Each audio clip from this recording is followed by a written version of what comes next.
Hi guys. Good afternoon or evening or morning to everyone. Um well, you guys probably know what's going to happen today.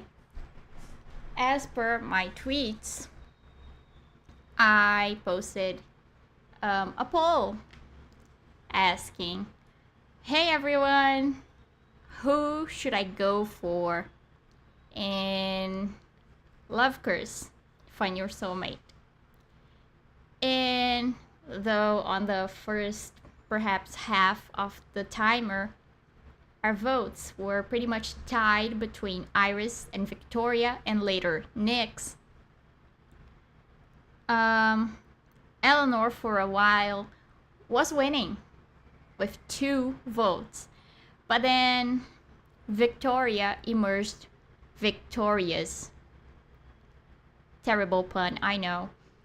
But yeah, we should be going for Victoria today. I have not done her route before. I have only done Iris's route, both good and bad, but if this life does well, and welcome, Louise. I am a visual learner, by the way. Well, you will be seeing a lot of Victoria today, because I know I haven't shut up for the past few days about her. And yeah, Victoria won! Yay! So we should go for her. I don't really know much about her, aside from the fact that she's apparently our boss. I don't know anything about her as a person and all, but I am eager to find out. So, without further ado, let's get into all of this. Important notice: all characters are 18 or older. Okay, this is awesome. This is a work of fiction. Any resemblance to actual persons living or dead or actual events is purely coincidental. The production team asks that any videos or streams refrain from featuring over 3 hours of gameplay. Content uploaded online should also refrain from spoiling any endings. Thank you for your support and understanding. So we have like a 3 hours timer from the moment. Also, the emoji, the hidden emoji, that is me pretending I have not played a bit of the game before. And 3, we ask that fans support the game by purchasing it from official sites, while we encourage the creation of fan works. We ask that no profit be made off of any copyrighted materials. We will take legal action if deemed necessary. So you guys, go buy it, go buy this game, go play this game. And yeah, let's do this. Also, I won't load because I have a few, but I won't because I did like just a few minutes of Victoria's route before, but that was before I posted the poll. So okay, please enter your first name. I don't know if I should go with like Celine, since that's the name of the girl in the game, Celine Yan, or if I should go with my name, Elsie. No, not Celine, Elsie, just Elsie. And from now, I am Elsie Yan. Okay. I won't be skipping chapter 1 because we need to have full context. Even though I already have, but you guys don't. Third. Beep. The blaring what? I can't read that fast. She looks so cute. She kind of looks like an idiot, even though I know she's not. Well, a little. But let's log. Okay, yeah, so I couldn't read. I jolt awake. Also, go with Elsie just for the giggles. Yeah, that's what I did. Hashtag giggles and glaggles. I jolt awake, my heart pounding against my chest. Sweat drips down my body like a waterfall. It's still dark outside. I keep having the same nightmare over and over again. There's no doubt about it. I haven't recovered from the events of that day yet. What day, girl? It was my 20th birthday. I was planning on going out and celebrating with my friends. However, I ended up almost dying from a car crash while walking around the shopping district. Girl, are you dumb? No shade, but okay. When the car was speeding toward me, my brain was yelling at my body to move out of the way, but my legs wouldn't listen. To my surprise, the crushing pain and feeling of weightlessness never came. Even the wail of the car horn was abruptly cut off.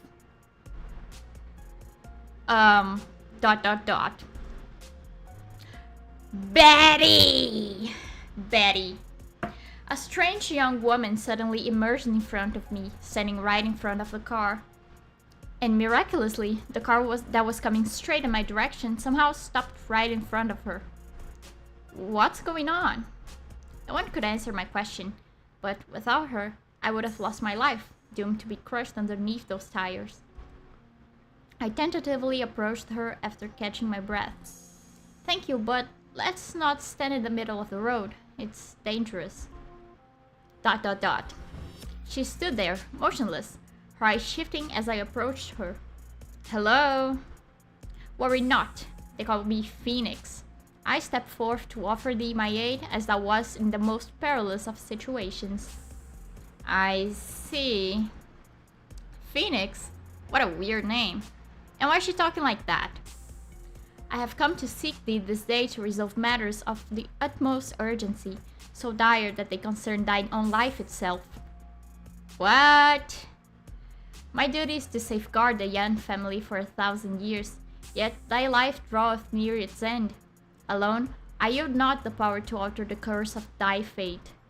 Thou wert meant to perish in the fateful collision, yet I have spent mine own power to grant thee but 1 more year. Alas, bending the will of heaven doth consume my strength greatly. I must retreat into the mountains and resume my cultivation. Thou must seek out thy fated lover, for only they may save thee. Shouldst thou fail, none shall be able to save thee then. My fated lover? Wait a second, are you saying I'm going to die if I don't find my soulmate? Phoenix nods. None of what Phoenix said made sense, but she had miraculously stopped the car and saved my life. Her words defied reality, but so did her actions. So what should I do? My life will be in danger if I don't do as she says. This sounds like a serious situation. What should I do? Heaven shall guide thee. Thou needst only to listen to the divine voice above and follow the willings of thine own heart. Follow my heart? I am forbidden to reveal more. Okay, girl. I wanted to say something else, but she suddenly disappeared. Her last words were, tread lightly. What? Okay. I was completely lost in my thoughts. What was going on? When I finally came to my senses, I found myself pulled to the side of the road by my friend, Megan. That was so dangerous. What were you doing standing in the middle of the road? You're lucky that car stopped in time. Otherwise, your 20th birthday would have been spent in a hospital. I didn't respond. Megan waved her hand in front of me. Hello? Elsie? Everything okay? In that instant, everything turned black and I lost consciousness. Okay. Later, I woke up in the hospital. Megan had taken me there. The doctor examined me and said I was lucky. I hadn't suffered any serious injuries. My elbows and knees were bruised, but that was it. I had fainted from shock. I asked Megan if there was a young woman who helped me, but she said she didn't see anyone. All she remembered was that I'd fallen to the ground. Fortunately, the driver was able to brake in time, so I only suffered minor injuries. Phoenix, fated lover, guardian angel, I murmured to myself. I'm still lost in my thoughts when suddenly my phone buzzes. Who's texting me so early in the morning? I grab my phone and take a look. It's my mom. She's an early riser. I sigh and start typing up a response. Remember to eat on time. Got it, Mom. Oh. Why are you up so early? It's the weekend. Is something wrong? Oh, sweetheart, did I wake you up? No, I was already awake. What's up? I know we said we'd come home next week. Again, you two haven't come back in ages. It's boring. I'm stuck at home alone. You should be glad you don't have two overbearing parents lecturing all the time. No way.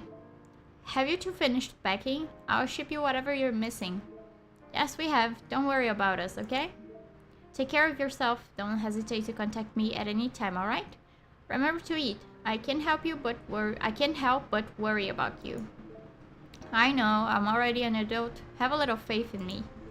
Sweetie. Okay, I have to go. We're about to leave. Got it. Drive safely. Thanks. We will. Oh, by the way, a new tenant will be moving into the next apartment. Oh my god! To the apartment next door. I think she's about your age. Maybe she's one of your classmates. Okay. I'll talk to you later. Bye. Take care of yourself. Don't worry about me, Mom. Bye. Also, let me get a sip of water because I was stressing reading that.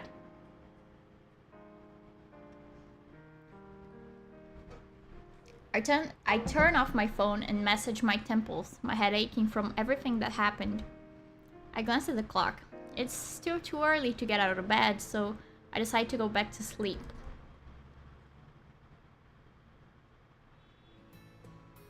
It's almost 9 in the morning when I wake up again. My sleep schedule has been messed up ever since the accident. I went to see a doctor who diagnosed me with insomnia. She said it was caused by the trauma I had recently experienced and prescribed me some sleeping pills. I make a note in my head to invite Megan for a walk. Maybe it'll help alleviate the stress I've been feeling. I'm in the middle of my makeup routine when I notice rustling sounds from the apartment across from mine. Is that the new neighbor Mom mentioned? I can't believe she's moving in already. Suddenly, I hear 2 knocks at my door. Who is it?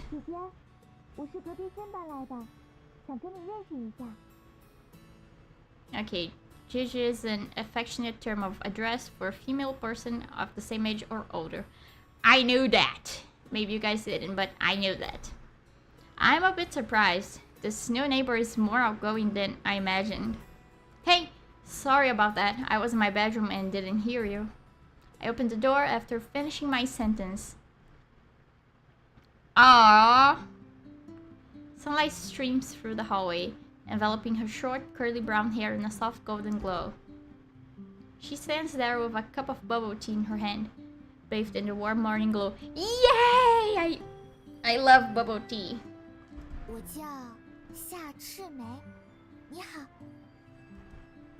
Nixia? That sounds familiar. My initial awareness of her immediately vanishes.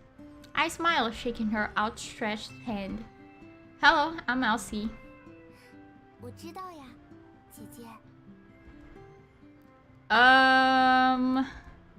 How do you know that? Okay, her playful tone and energetic look feels familiar, but I can't seem to remember. Her! Yes! I am perhaps going to post the pic we took because and maybe we were mistaken. I don't know which. Yes, you do. We were flipping her off because we thought she was a bum because we thought she was unemployed and didn't study. Apparently she's not unemployed, but still, I feel a little bad. But it was a funny it was a funny picture. So maybe I'm gonna post it later. I rapidly search through my memories in vain. I tentatively decide to respond. Change the subject by telling a joke. The jongleur. No. Tell her I have no idea. This feels a little insensitive, or trick her into giving me the answer. I don't remember which one I picked the first time I played this. But oh right, yeah, that was her. And also, oh my god, I think I showed you the like ref sheet for all of them, and she's got mad drip. She's got that shit on. And I think I'm gonna trick her into giving me the answer. Affection up, oh yeah. I'm sorry, I was in a car crash a few days ago. Everything's a little jumbled right now. 车祸，没事吧？身体要不要紧呀？ Concerned, she glances up and down my body before asking me with a suspicious tone. 姐姐身上怎么没有伤口呢？不会是骗我的吧？ I give her a confused look, not saying anything. 真没办法呀，姐姐要自己照顾好自己呀，我说就是了。 She looks so much like Miss Schneider Reverse 1999. I am in tears. I just fell to my knees. An uneasy silence lingers in the air. After an awkward pause, Nyx continues 没有 speaking. 印象了吗？我们小时候认识哦。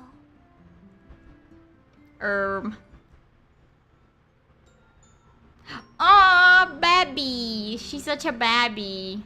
Her words seem to flip a switch in my brain. The memories which had been sealed away by time all come rushing back to me. I can remember the sound of bright laughter, the noisy chirping of cicadas, and even the faded words on popsicle sticks. I know who she is. However, the person in front of me looks so different from the person in my memories. Hesitantly, I ask, Nixie? She beams, her smile stretching across her entire face. 你终于想起我来了，姐姐。 You've changed so much over the years. I didn't even recognize you. 毕竟这么久没见了，今天发现邻居居然是你，我也觉得好不可思议呀。 My body relaxes the moment I realize that the person in front of me is my childhood friend. I look at her, once again seeing the sweet little girl who used to hold my hand and call me Gigi. I can't help but tease her. Yeah, fate works in mysterious ways. Still calling me Gigi, huh? You're not going to cling to me like you did when you were younger, right? Nyx blushes. She clears her throat. 都是以前的事情了，不准再提了。 Grown-ass woman. I fail to hold in my laughter. She hurriedly shoves the bubble tea she's holding into my hand, as if trying to distract me from her beet red face. 姐姐还是喝奶茶吧，不然还不知道要笑我多久呢。 The world's so small. Can't believe I'm now neighbors with one of my childhood friends. Seems like my streak of bad luck is beginning to end. With a gentle smile, I say,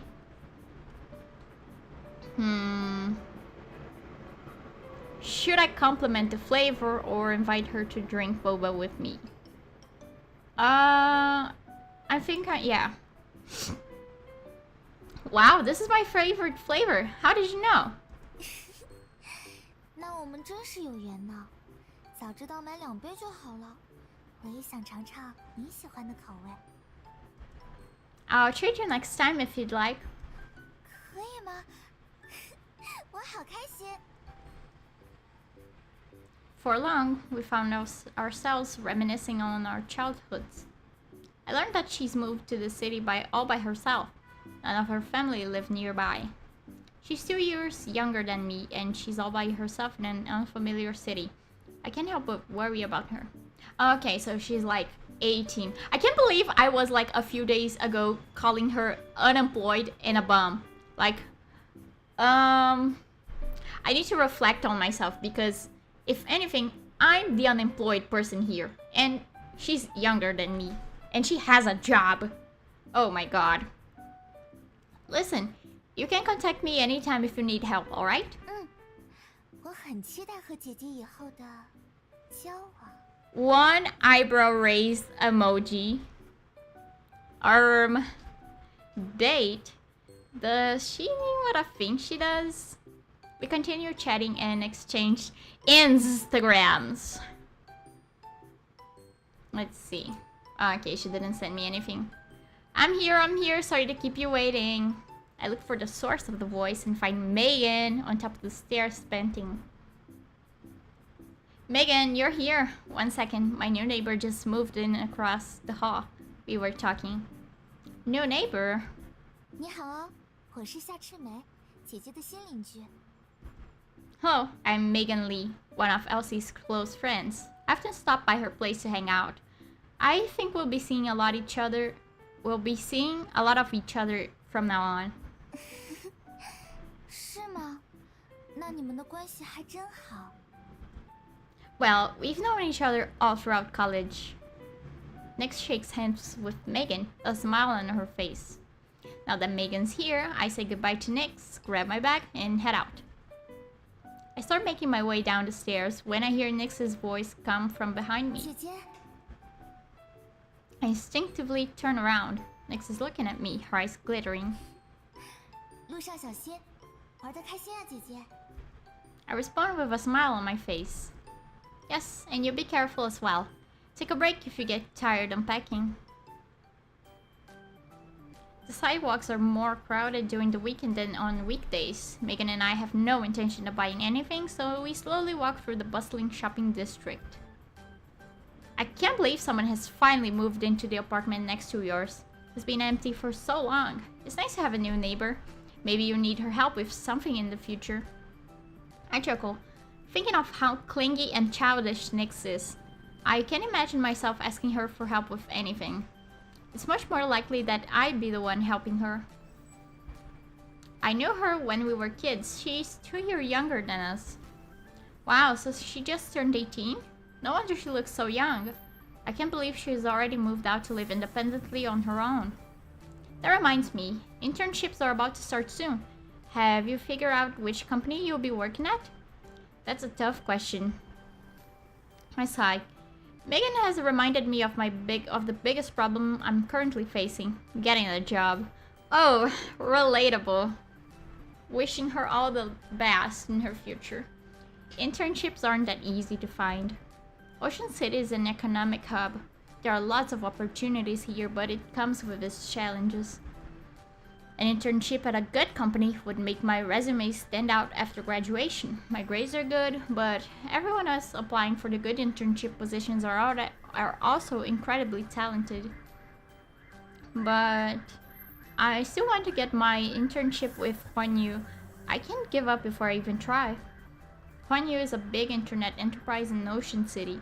Its recent projects have been leading the way in innovation. Plus, I've heard they pay well. It's the company I want a job with the most. Huanyu, I heard that company's pretty hard to get in. Well, you won't know until you try. Don't worry, I have backup options if that doesn't work out. I'm not surprised. You're always prepared for whatever might come. I keep up the smile on my face. Megan grins and playfully shoves me. I return to my apartment after saying goodbye to Megan. What Phoenix had told me a few days ago about finding my soulmate still feels like a dream. I'm lost in thought. Before I know it, I'm already standing in front of my apartment. There seems to be someone squatting near my front door, her frizzly hair bobbing up and down. Nixie? She lifts her head at the sound of my voice. I'm not sure if it's my imagination, but the lights in the corridor seem brighter the second she looks up. 你回来了。 Yeah, I'm back. What are you doing at my front door? Do you need help with something? She smiles and shakes her head.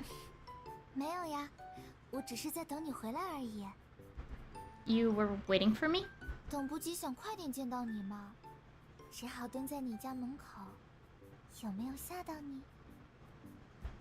She did scare me, but seeing the tears welling up in her eyes, I softened my tone. No, you didn't. Why don't you come in? You should text me next time. I'll come home earlier.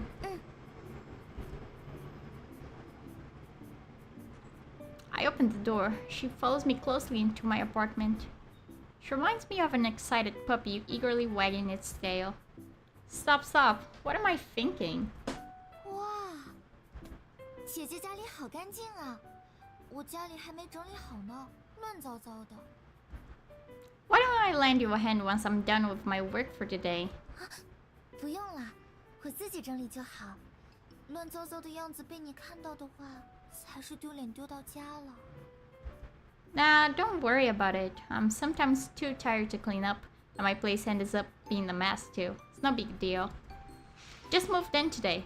It's perfectly normal for your apartment to still be a mess. Nyx leans in and winks, her eyes betraying a smile. Sunlight reflects off of her dark red pupils like jewels. Aw, she looks so cute. 那我欢迎姐姐来我家做客啦。People say that one of life's greatest joys is running into an old friend in an unexpected location.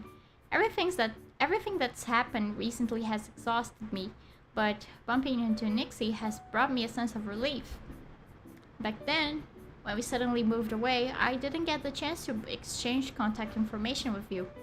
I've always regretted that. I thought I'd never see you again. 真的，你明明就已经忘记我了。Also, what's with this expression? This is scary, guys. Nyx suddenly mutters something underneath her breath. What? The voice was too quiet for me to hear, so I asked her to repeat herself. But she doesn't. She simply changes the subject. 没什么啦。说起来，姐姐这些年有没有遇到什么事情呀？ Nah, I've been living a fairly normal life.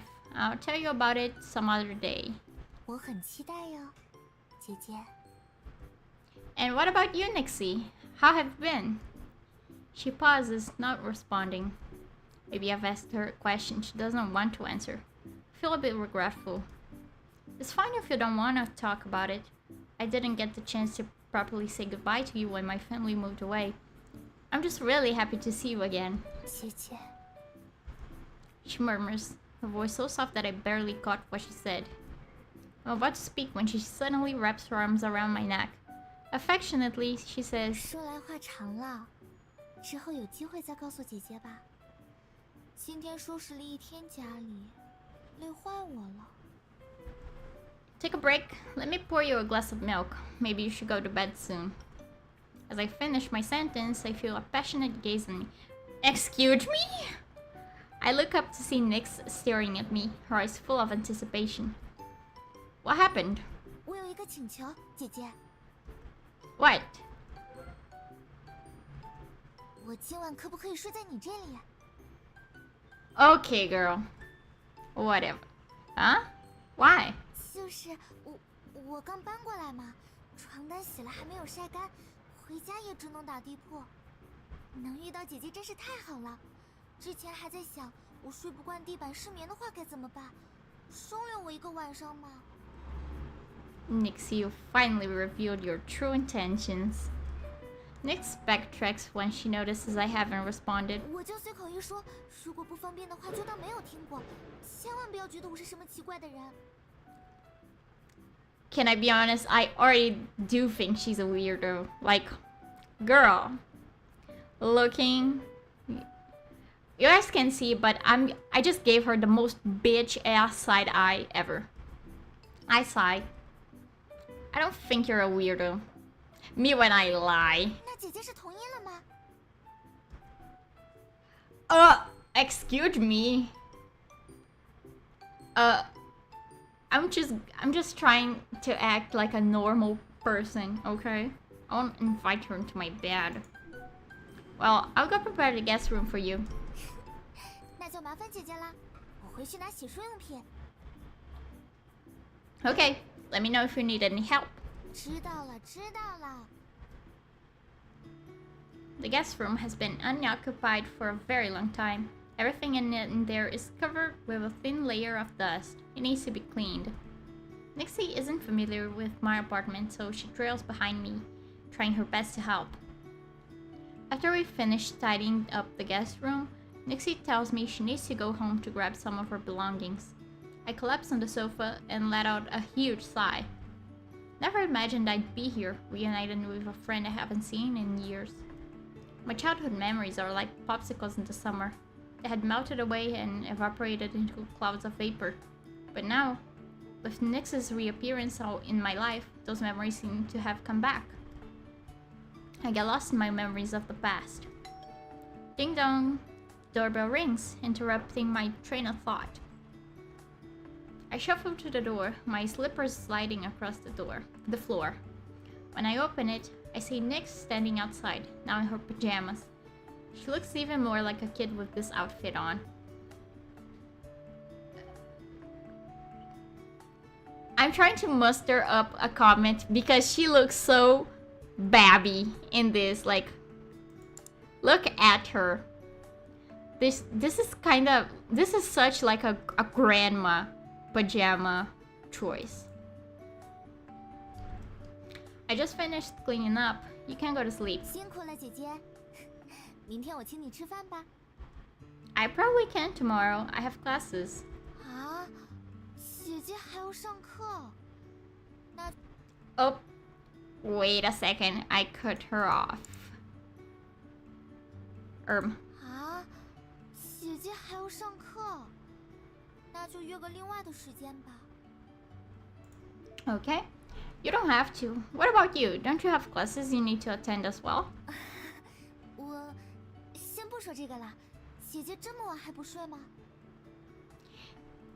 I feel like I need to defend myself briefly because this is like what kind of set her as like set off the unemployed radar on my mind. Like, girl, don't you have anything going on in your life? One eyebrow raised emoji. Nixie doesn't seem to want to talk about it, so I don't press for more details. She heads toward the guest room. Before heading in, she looks back to me and waves, a smile on her face. 那我就睡觉啦，晚安。 Good night, sweet dreams. 姐姐也是，能够再见到你，真的太好了。 Me too. Don't stay up too late. Okay. When I wake up the next morning, I notice that Nyx has already left the apartment. There's a sandwich on the table. Next to it is a note. Hey, Gigi, I had to leave early, but I didn't want to wake you. Remember to eat breakfast, Nixie. I didn't expect the clingy kid from my childhood to prepare breakfast for me. Nixie's sandwich is much more delicious than I could have ever expected. I still remember Nixie was as a clumsy little kid, but it's obvious she can survive just fine on her own.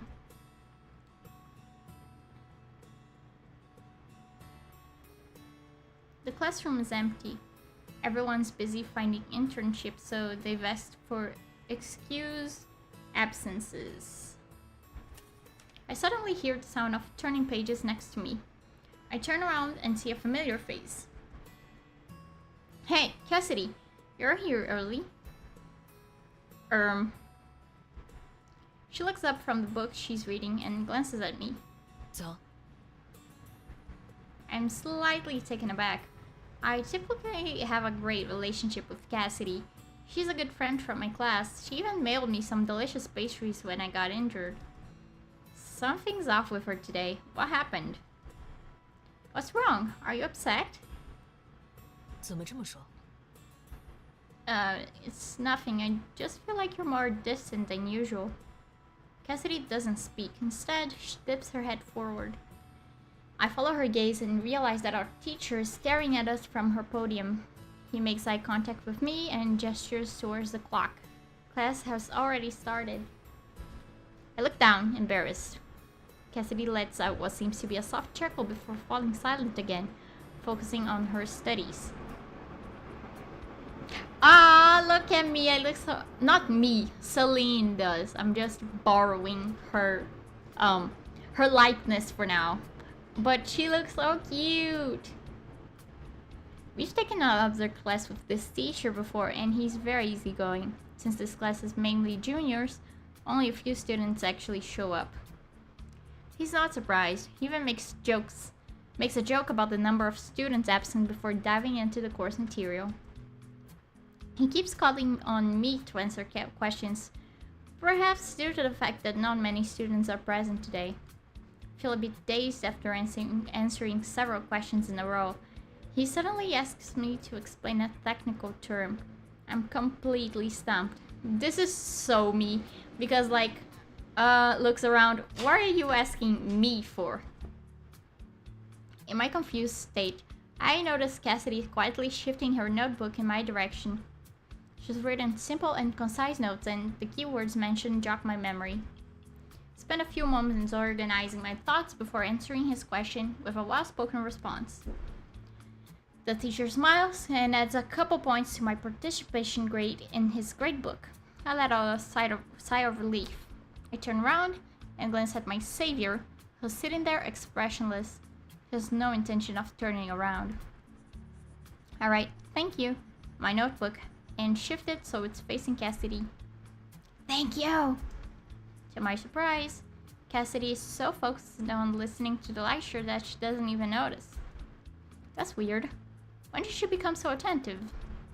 I've sat next to her multiple times during class. She'd always stuff another book in our textbook and secretly read that instead. Once, she even fell asleep during lecture, and I had to wake her up while our teacher was looking away. In summary, she's never really paid attention before in class. Did something happen? I gently poke Cassidy's arm with a pen. She finally turns around and gives me a look. Somehow I managed to understand the expression written across her face. What is it? You're in a bad mood, aren't you? Cassidy shakes her head, her voice low. 没有，你 She pauses mid-sentence. Maybe she was about to say, "You're so annoying." 你认真听课。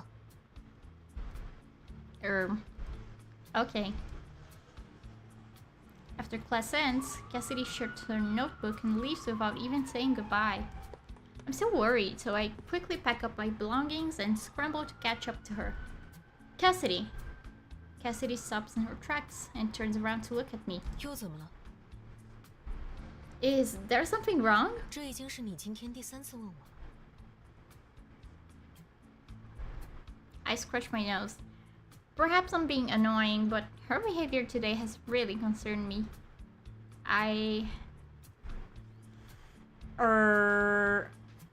Actually, I like she doesn't. I don't know. Perhaps she's acting strange, but like, I don't really care. So, like me, Elsie, I don't really care. Like, why are you treating me like this? I'll stop pestering you. What? Girl, I wanted to know why you were acting so weird today, but I'll stop pestering you if you don't want to talk about it. Cassidy doesn't answer and instead stares at me with her beautiful eyes. After a while, a faint smile replaces her serious 你 expression. 的求知欲好像用错地方了。不过我没什么事，就是现在想静一静，可以吗？ Really? I still have the feeling that something's wrong. She usually doesn't speak much, but she would never be so cold towards me. Cassidy stares back. She's taller than me, so it feels as though she's scrutinizing me from her higher angle. After a while, she finally breaks the 我今 silence. 天故意逗你的。 That doesn't seem like something you'd normally do. Why is her personality completely different today? I want to say something, but I hesitate. She waves her hand, not wanting to waste more time on the subject. 没什么好说的，早点回去准备下一节课吧。 I look at the person in front of me. She feels like a complete stranger. It's not just a sudden personality shift. Her outfit is also different from what she usually wears. It's not her style at all. Cassidy? 怎么了？ Are you really Cassidy? I fix my gaze on her, watching for any changes in her expression. Her eyebrow twitches slightly, but she maintains her calm expression. 为什么这么问？ Because you're not the Cassidy I know. We're friends. Why are you suddenly acting like we're strangers? 也许我只是心情不好呢。你别这么紧张。 Do you see the text I sent you? Astonished, she pulls out her 看 phone. 到了， Why would I text you when you're standing right in front of me? Cassidy softly chuckles. She probably didn't didn't expect me to trick her. Cassidy? No, this girl who looks exactly the same as Cassidy's size and moves closer to me. So, who are you? 小刘怎么没跟我说过？ Oops, cut her off again. Wait a second. 小刘怎么没跟我说过？他还有这么一个朋友。 Could it be... Are you her twin sister? 对，我叫思觉。小刘竟然跟你提起过我，看来你们的关系真的很好。 Cassidy rarely mentioned her older twin sister, so I completely forgot she even had one. I feel like Cassidy always seemed reluctant to talk about her sister. I decided to keep my distance from Eleanor and respond politely. I'm Elsie. 哦，原来如此。 Eleanor leans in, her face now taking up my entire view. I immediately tense up. She might share the same face as Cassidy, but her aura is completely different. I fall backwards in surprise, but she catches me with one arm. With her other hand, she lifts her finger to her lips, gesturing me to hush. 嘘，帮我保密，这位同学。 Okay, but why wasn't Cassidy here today? 哦，他不想上专业课，说上了那么久的课也累了。 She is so me. Except that I always show up because I'm afraid of flunking. That sounds like something she'd do. Why did you suddenly agree to show up in her place? This isn't the first time she's complained about this class. 确实，之前我有自己的事情要做，这段时间清闲下来了。你们专业的课我也很感兴趣，就来学习一下。 Got it. You're truly... I'm rendered speechless. I can't believe there's someone who's coming to class in place of another person just to learn. Which college do you go to? 我是滨财的，跟小刘一样，读大三。 I see. Wanna head to our gen ed class together later? 不了，我只帮他上专业课，剩下的通识课就算了。 What about her attendance in those classes? 他说这几个老师查的不严，应该会自己想办法。 Got it. I'm rendered speechless once again. Eleanor bursts into laughter. I'm suddenly feeling a bit uncomfortable. Eleanor keeps looking at me with a scrutinizing gaze. What's her problem? I can't tell what she's thinking at all, nor do I understand what's so funny about the situation. She's the polar opposite of the innocent and pure Cassidy I know. If Cassidy is gentle like the water, then Eleanor is like water frozen into ice, sharp and cold. I'm hit with a sudden feeling of familiarity, as if I've already known Eleanor. Maybe it's due to the fact that Cassidy and I are close friends. Before I can continue mulling over the situation, Eleanor speaks, and I am dragged back into reality. 方便交换联系方式吗？ Huh? 如果以后还要来替课的话，可能需要你打掩护。 That's weird. She looks exactly the same as Cassidy. Why would I need to cover for her?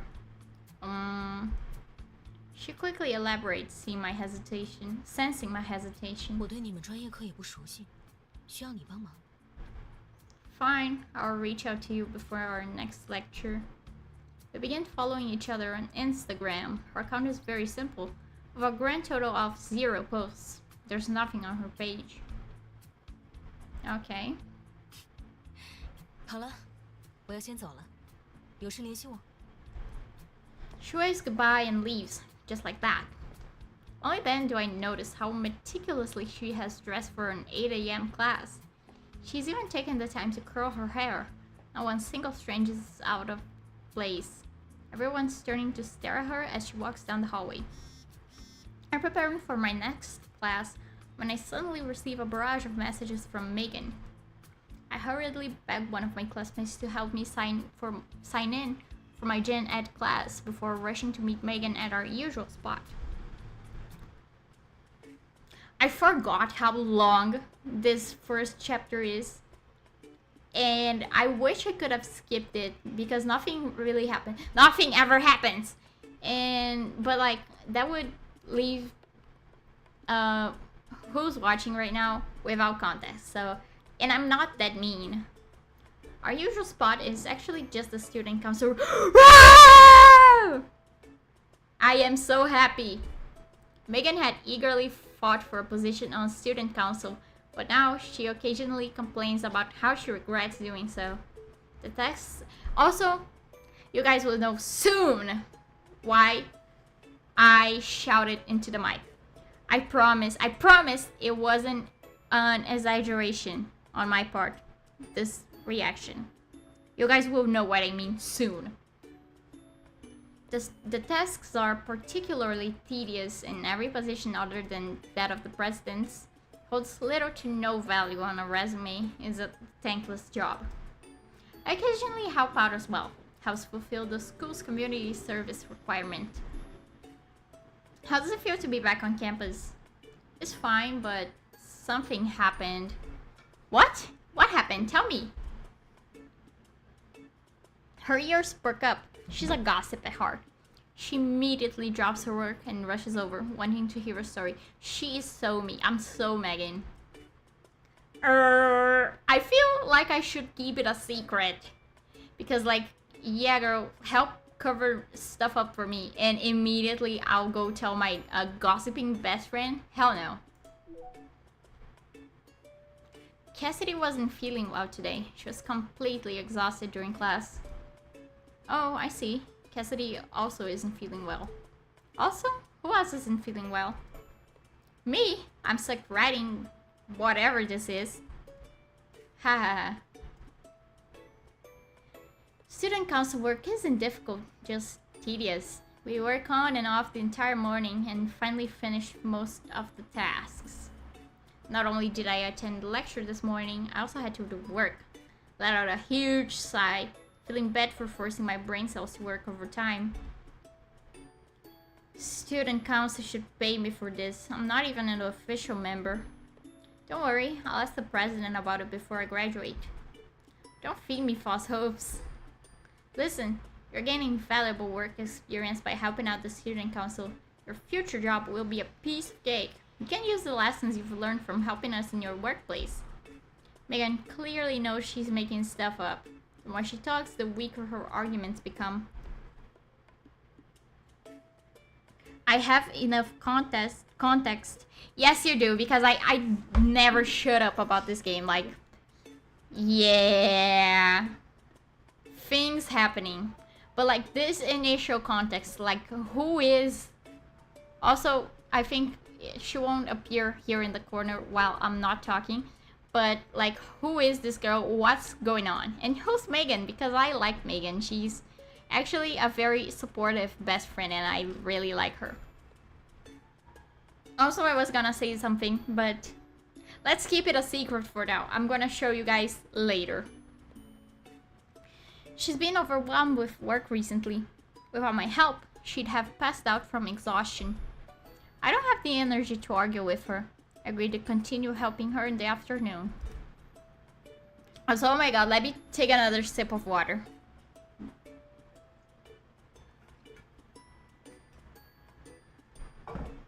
When I come back in the afternoon, there are more people in the student council room. I can hear chatter even from outside the door. Megan, I'm here. Elsie, over here. President's here today. Let me introduce you. Yay! Biting my fingers seductively. She motions toward an elegantly dressed girl standing nearby. Her makeup is subtle and natural, and her smile fills me with warmth. Yeah! It's Queen Diva! I love her. I love her. Oh my god. This is the student council president, Iris Wen. I know that. You haven't met her before, have you? I love her. I love her, guys. Guys, I really like her. Can you guys notice? I really, really like her. Okay, back to normal. You haven't met her before, have you? Actually, I have. But, I'm gonna keep quiet. Nice to meet you, ma'am. I'm Elsie. 你好呀，叫我温既然就可以了。I like her so much. Even though she says that, I still feel awkward calling her by name. I'll just call her Shuju. Honorific referring to a female student who is in a higher year than you in school. Okay. 听大家说，你之前帮了学生会不少忙。我作为会长，真的非常感谢。最近有时间的话，可以给我一个请你喝咖啡的机会吗？ Okay. It's fine, Shuju. I don't mind helping out.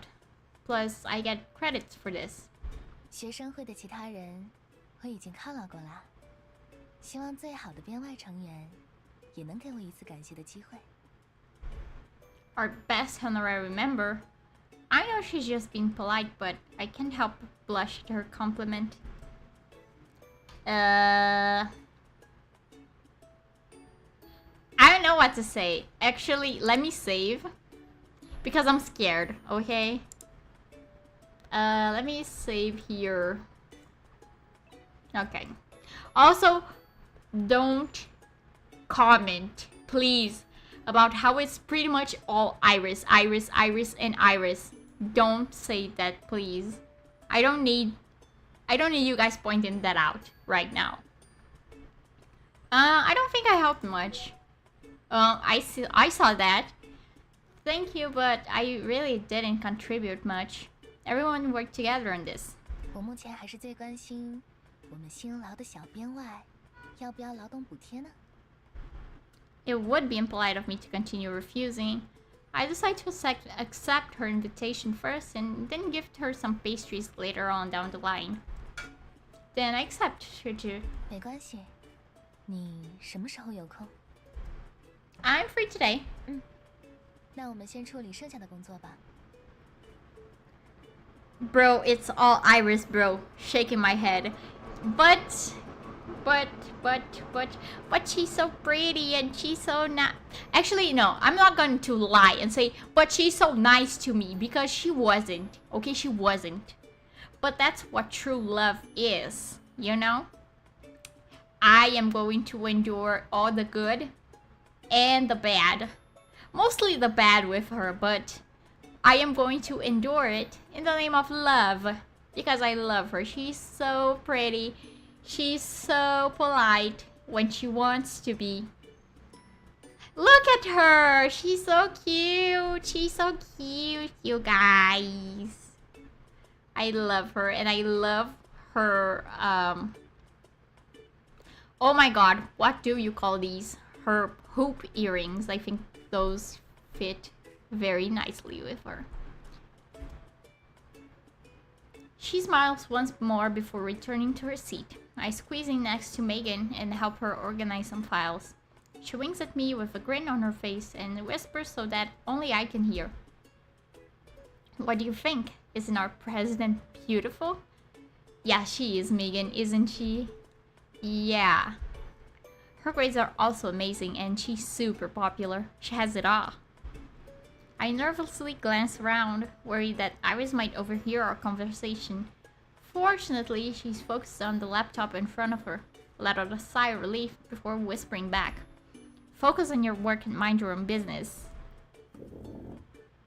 From the corner of my eye, I notice Iris leaving her seat. She walks over to another student council member and starts talking, a gentle and caring smile on her face. I can't hear their conversation clearly, but judging from Iris's expression, it must have gone well. So she's like this with everyone. Oh, are you still looking for an internship? How's it going? Did you submit your resume for Huanyu yet? Nope, I don't have any relevant work experience, so I'll probably get rejected. Don't be so sure. Do you have a plan? Not yet. I'm taking it one step at a time. Our gazes meet. We both let out a sigh, foreseeing the future bumps in the road. I almost fall asleep organizing the files. It isn't until after I leave the student council room that I remember I'm supposed to be meeting Iris for coffee today. I didn't even ask for her number. I don't want to miss this opportunity, so I hurry back. Iris has already left, but on her desk was a small card with a QR code and a string of numbers. I pick up the card. On the back, she's written, "I guess you forgot. You can contact me via Instagram." There's a sweet fragrance lingering on the card. The scent reminds me of her, gentle yet dignified. For some reason, I suddenly feel anxious. I scan the QR code, and sure enough, her Instagram page pops up. She follows me back almost immediately. Oh, she want me for real. But I'm going to ignore it for now because today is Victoria Day.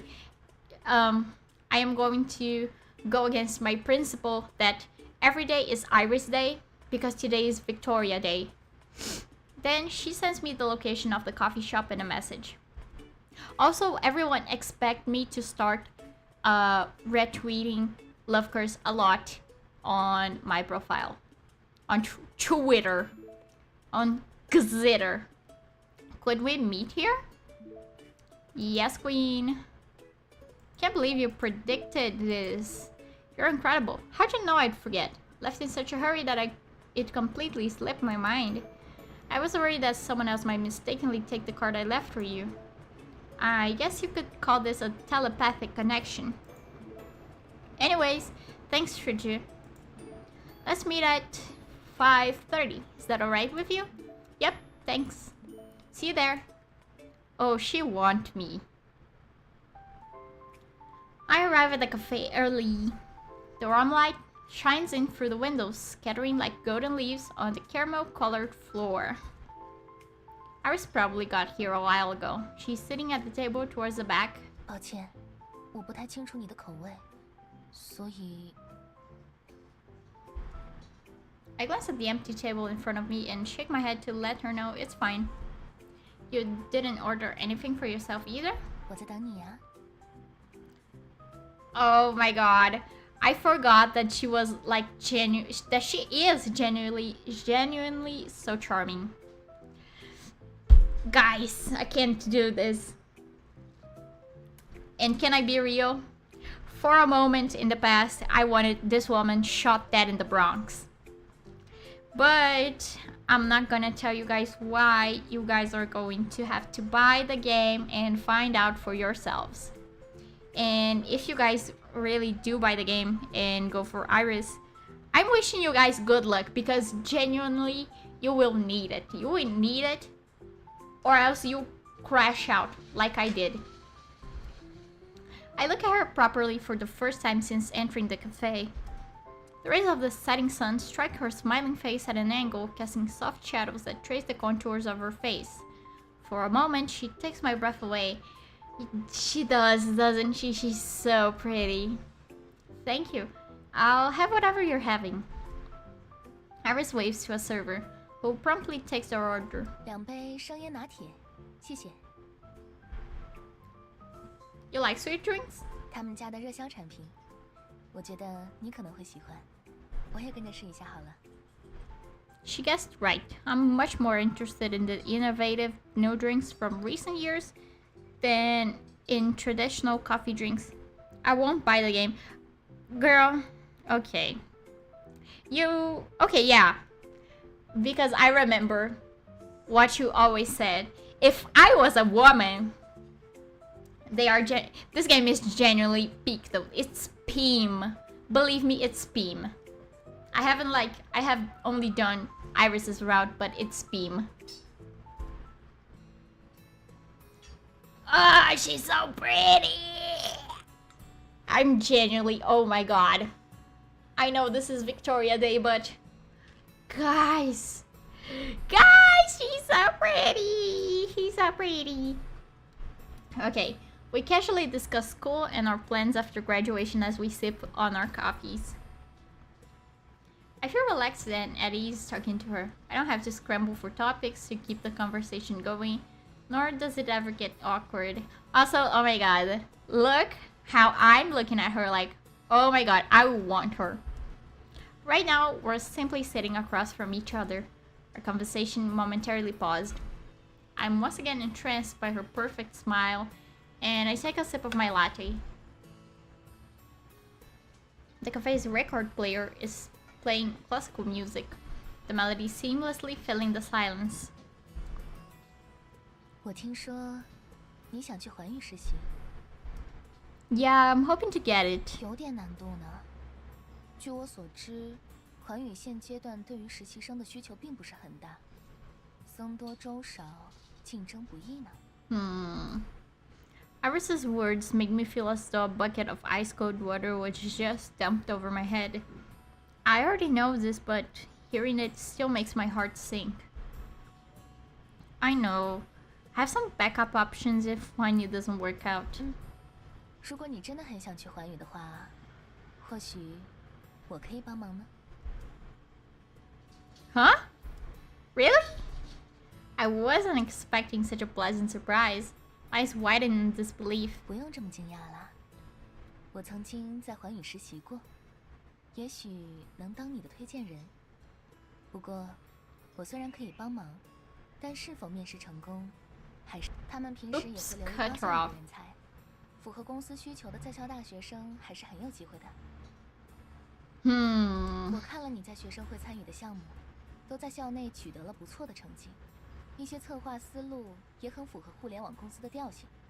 你 Oh my god, I cut her off again. Wait. 我看了你在学生会参与的项目，都在校内取得了不错的成绩。一些策划思路也很符合互联网公司的调性。你加入环宇，确实是个不错的选择。 Her lips move, but her words barely register. I'm so in shock from happiness, my brain completely shut down. According to her, I have a chance of interning with Huanyu. I don't know how much of an internal recommendation will actually help, but Iris's analysis and praise leave me feeling lightheaded. Her acknowledgement of my potential makes my heart sing with joy. Let's see. I won't let you down. Thank you for recognizing my talent, or I should be the one buying you coffee. I don't know, because I know it's not an Iris kind of day. So I'm trying to be neutral, but I don't want to disappoint her. So like, thank you for recognizing my talent. I'm such that you recognize my talent, should you? I won't let you down. Thank you. 等你正式进了环宇，再跟我道谢也不迟啦。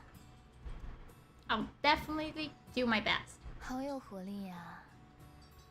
果然还没受过职场的迫害呢。 She just called me unemployed as hell. Okay, girl. Iris sounds like she's already been worn out by work.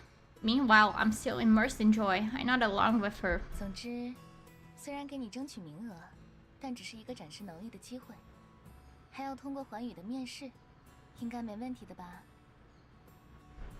Yeah, I'll work hard to prepare. 我相信你。 Shiju, why are you helping me? 你帮了学生会那么多忙，一杯咖啡怎么够呢？而且，作为学姐的话，在能力范围之内帮助一下优秀的学妹，也没什么问题吧？不过， She suddenly winks, her words mysterious. I start absent-mindedly swirling the coffee with my spoon. The cup clings and clangs, but I don't notice the crisp sounds at all. She flashes an amused smile from across the table and teases. 你好像很紧张呀，学妹。 Honorific referring to a female student who is in a lower year than you in school. My hand stiffens. I stare at her. Is it really that obvious? 因为你搅拌的是我的咖啡哦。 Oh my god. I abruptly pause, slowly lowering my head. Did she just... Are you shitting me? It's my cup of coffee that I'm stirring. Just cross my arms. Because... Girl. 开个玩笑，别太在意啦。 Girl, okay.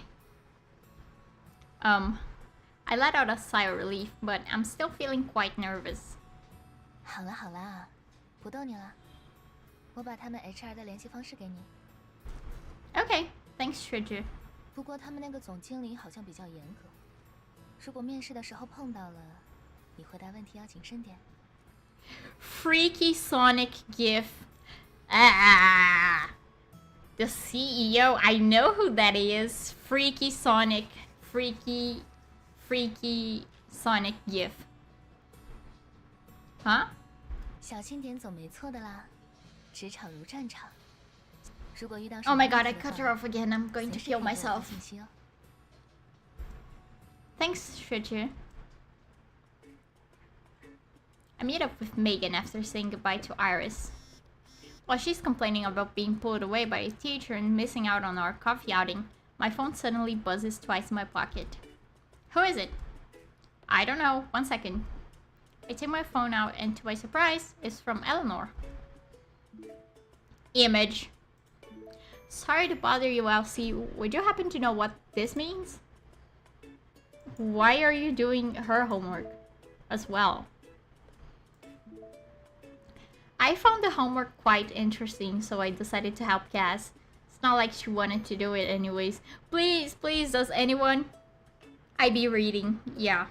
Does anyone want to do my homework for me as well? Please? You really love learning, don't you? Ugh, I'm jealous. Are you jealous that I'm helping Cass? Yes, I am! Nope, of your enthusiasm for learning. Are you really Cassidy's sister? You're like the polar opposite of her. Why do you say that? I've never seen anyone make so much effort. Oh? I'll take that as a compliment. Let's return to my question. Please explain to me what this means. I helplessly let out a sigh before typing out a long string of words, explaining what the comment means. We're in our 3rd year, so the teachers make their comments as concise as possible. It's completely expected for Eleanor, a newcomer, to not understand. After I hit send, she thanks me and leaves it at that. She must be studying on her own now. Someone was asking me about the homework. Let's keep going. Okay. Walk towards the school gate, but we unexpectedly bump into a familiar face. Elsie! Cassidy? The girl... Aw, I forgot that she looks so cute. I love her fit. She's like dripped out in a totally different way than Eleanor. Because Eleanor's like charming and she's like, aw, sad wet puppy. The girl hunched over and gasping for breath in front of me is Cassidy, the slacker who ditched class because she didn't want to attend 8 a.m. lecture. She is so me. Why? Whew. Thank goodness I heard you recognize my sister. She didn't cause you any trouble, did she? Quite the opposite. She even helped me answer one of our teacher's questions. You, on the other hand, I was so worried when you didn't show up to class. Sister? What sister? Keep it down. Well, my twin sister Eleanor attended one of my classes for me this morning. What? Dang, I'm so jealous. It's just a one-time thing. After my sister came home, she told me she met an interesting person. She thinks you're special. That Debbie Ryan gif, in which she puts her hair behind her ear and stares at the camera. Please, please, please tell me you guys know what I'm talking about, because this is how I felt right now. Huh? I'm taken aback by her words. I didn't expect Eleanor to describe me that way. My sister has a strong personality. I was worried that she made you feel uncomfortable. Yeah, she did. A little. Because like, why suddenly my bestie acting so cold to me? I was a little sad. I'm so glad you two managed to get along. Thank God. Cassidy's being quite dramatic here. Sorry, Elsie, I didn't want you to get involved. Don't worry, it's fine. Cassidy smiles and nods. Let them worry about their own relationship themselves. We should stay out of it. Have you eaten yet? Are you tired after running all the way here? Let's go grab some food. What do you want to eat? Barbecue? No, that's too oily. What about Japanese food? Elsie just got back. We can have dinner today. One eyebrow raised. Gay flag emoji. Question mark. Why aren't you saying anything? You're too close. I need to catch my breath. I try to muffle the chuckle that comes out of my mouth. I really want to join them for dinner, but Iris just offered me the opportunity of a lifetime. I need to prepare for my interview. You two enjoy your meal. I need to finish up something. Going home. Megan waves goodbye. I wave back. Guys, they're going on a date. They're going on a date. Love them. Loves this for them. Bye. See you later. Elsie. Cassidy shoots me a pleading glance before I turn around to leave. She looks like she's being kidnapped. I chuckle again and head back home. A week passes by, and Phoenix seems more and more like a fleeting dream. I often wonder if what happened that day was simply part of my imagination. Perhaps it's as Megan said, car braked in time, but I hallucinated due to shock. The matter of finding my soulmate is put on the back burner. I managed to get an internal recommendation, so the majority of my time has been spent in prepping for the interview. I've been busy every day. My interview is at 10 this morning. I want to make a good impression on HR. I wake up early and pick out an outfit. I didn't expect Megan to send me a sudden string of messages. It's so early, what could it be? Elsie! Are you there? Are you there? It's urgent, respond ASAP. Megan is an energetic and easily excitable person. She often blows up my phone with dozens of messages at a time. I'm already used to her impatient nature. However, she rarely texts me this early in the morning. Perhaps there is something urgent she needs my help with. Oh my god, I got hiccups. Oh my god, let me take a sip of water.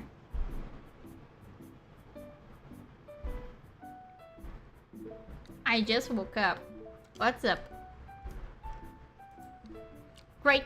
I asked a bunch of friends and none of them are up yet. Coming to your place right now. Just you wait. Okay. I can't help but chuckle. The way she's talking sounds like a threat. It doesn't take long before the doorbell rings. Megan is carrying 2 big bags in her hands and a cardboard box in her arms. Also, again, Celine is so cute looking, and also Megan as well. Also, poor Megan. She's struggling for real. She looks like she's about to fall over. I quickly reach out to help steady the box in her arms. What's that? As soon as I finish speaking, a faint meow comes from the box. Ah, kitten! A kibty. As soon as I stepped out this morning, I saw this kitten. Poor thing. There wasn't a mother cat inside. Is it a stray? I'm not sure. I'm in a bit of a rush today, so just put it in the box for now. There can only be one four-legged creature in my house. I really can't take it in. You have a pet? No, my mom always says I'm a silly goose who crawls on all fours. Oh my god. I let out a laugh. Hey, stop laughing. Can you take care of it? I live alone, but the cost of keeping a cat is quite substantial. Plus, I'm not even sure I can take good care of it. A kitten needs proper love and affection. I hesitate. The frail kitten in the box carefully reaches out its paw, gently placing it on my wrist. Its amber eyes stare at me pleadingly. My heart melts. Ah. How am I supposed to refuse when it's looking at me like that? Am I about to become a cat lady? Fine, I'll take care of it. Megan looks at me gratefully. If she wasn't in a rush, she might have started crying. I'm so glad to hear that. I bought some things for the kitten, including deworming medicine and cat food. Use it how you will. By the way, why are you up so early? I have an interview with Juanyu today. What? Today? I hope this doesn't affect anything. I'm so sorry. Why don't I go with you? It's okay, I'm prepared for it. Plus, don't you have class today? Hurry up and go to school. Ugh, I really don't want to. Good luck with your interview then. I'm off. She reluctantly waves goodbye. I don't know if it's because she cares about me or if it's because she doesn't want to go to class. Ah, Kitty! I love this. I love everything in this game. Oh my god. As someone who's currently jobless, raising a kitten will definitely be a burden on my monthly expenses. However, those adorable eyes have convinced me. I'm going to land that internship at Huanyu and earn enough money to buy cat food. A single mom who works 2 jobs who love... This is her right now. Like, oh my god, imagine getting a job to support your cat. She is so me. Even though I don't have pets. Is this the cat lady inside of me finally waking up? Awakening? Ah. The kitten makes a purring sound, clawing at my clothes with his tiny paws. There's some time left before the interview. I closely inspect the tabby cat in front of me. It's incredibly docile, even nuzzling against the palm of my hand with its tiny pink nose while I pet her. It's not scared of people at all, so perhaps it was abandoned by its previous owners. I shudder at the thought, my affection for the cat growing 10 times stronger. Organize the stuff that Megan bought, placing what the cat needs for its daily life in the corner of my living room. I kneel, waiting to feed it before heading out for my interview. I open my mouth to call it over before realizing that I don't know its name. Do you have a name? I laugh at the second those words leave my mouth. I can't believe I'm waiting for a kitten to answer my question. Looks like prepping for the interview has driven me mad. Cat stares back at me with its round, curious eyes, trying to figure out what this strange, 2-legged creature standing in front of it just said. What about Belle? What? You don't like it? The kitten silently stares at me. I see tears in the corner of its eyes. Why are you crying? I hold its front paws and gently rub its furry head. Kitten returns the favor by nuzzling my palm, letting out a low purr. My heart clenches. Nod your head if you like the name. I'll think of another one if you don't like it, okay? Cat dazedly nods before returning to affectionately nuzzling my hand. So you're okay with the new name? I'll call you Belle from now on, alright? Kitten rubs against my palm with even more force, leaving fuzz all over my body, as if it was marking its territory. I'm about to continue playing with the cat when suddenly, my phone beeps. Is your interview today? Good luck. Okay. Thanks, Shuji. I'll do my best. Why don't we grab lunch together after everything's done and over with? I like this. Oh, I can't say that. It's Victoria Day. I need to keep reminding myself of this. It's my turn to say thanks. My treat? I'll eagerly await your good news. Good luck. She's hitting on you. Who said that? I've only met her once. I can tell she's into you, meow. Don't spout. Wait, huh? The sudden sound startles me. I look around everywhere, trying to find the source of the voice. But there's no one around me. There's only Belle, who's currently licking its fur. Am I hearing things? Nope. Meow. What is going on right now? Am I hallucinating because of all the trauma I've experienced? The stray cat I took in can speak? To me, that's... No. Anyone would find that weird. Sharply inhale. My voice trembles as I ask. Belle, were you the one speaking just now? Oh, so now you're quiet. Belle, you can talk? I'm giving you back to Megan if you don't speak up. She leaps out of my arms and starts accusing me. Are you abandoning me again? What do you mean, again? Is it blaming me for being abandoned by its previous owner? I stroke its head and accept my fate, hugging it in my arms. Relax, I'm going to take good care of you. I won't abandon you. Now that I think about it, I feel like I'm the one who's been abandoned by fate. I let out a sigh.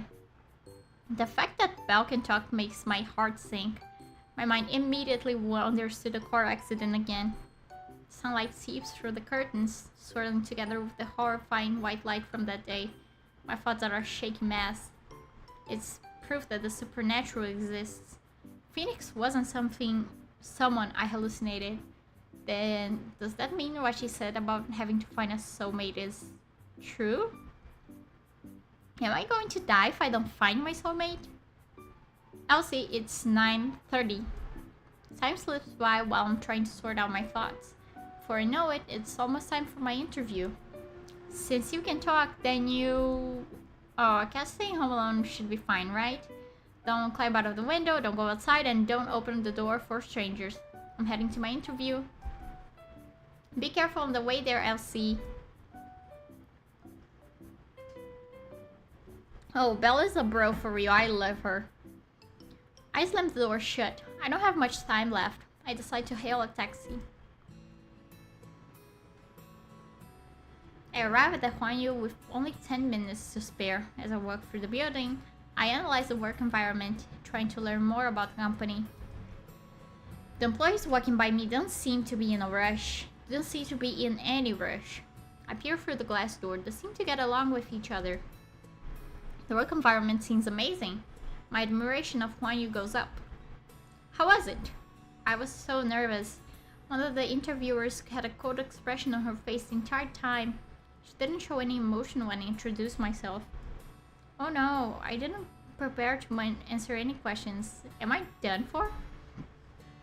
I ignore the incessant chatter around me and sit down on one of the benches outside the office, silently repeating the words I prepared for the interview in my head. Next is Miss Elsie. I'm here. I respond and follow her into the conference room. Surprisingly, the ambience isn't as tense as I expected it to be. HR gestures for me to sit down, and I obey. Hello, my name is Elsie. I am majoring in management at Ocean City University. Thank you for meeting with me today. After I introduce myself, the interviewer simply smiles and nods. They don't follow up with any questions, instead carefully flipping through my resume, since someone's eyes staring at me. I turn my head, making eye contact with the woman sitting in the middle. Wow! Victoria! She's dressed in a sharp suit, her expression cold and composed. Her unsmiling face radiates an intimidating aura. Oh my god, wait.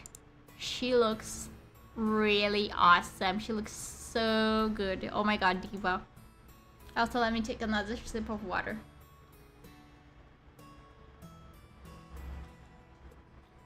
Our eyes meet briefly before she slightly frowns and looks away. My heart stops. Did I wear the wrong outfit? Did I show an unfavorable expression on my face? Miss Elsie, we've reviewed your resume. We have a few questions we'd like to ask you. It's time! Sit up straight, carefully observing the interviewer's expression before formulating the words in my head. In the corner of my eye is the woman who had just frowned. My heart skips a beat. I let out a sigh. I don't know what the results will be, but what I do know is that I've tried my best. Hype moments and aura. Unironically, like, what? Like, they were like asking, what can you offer the company?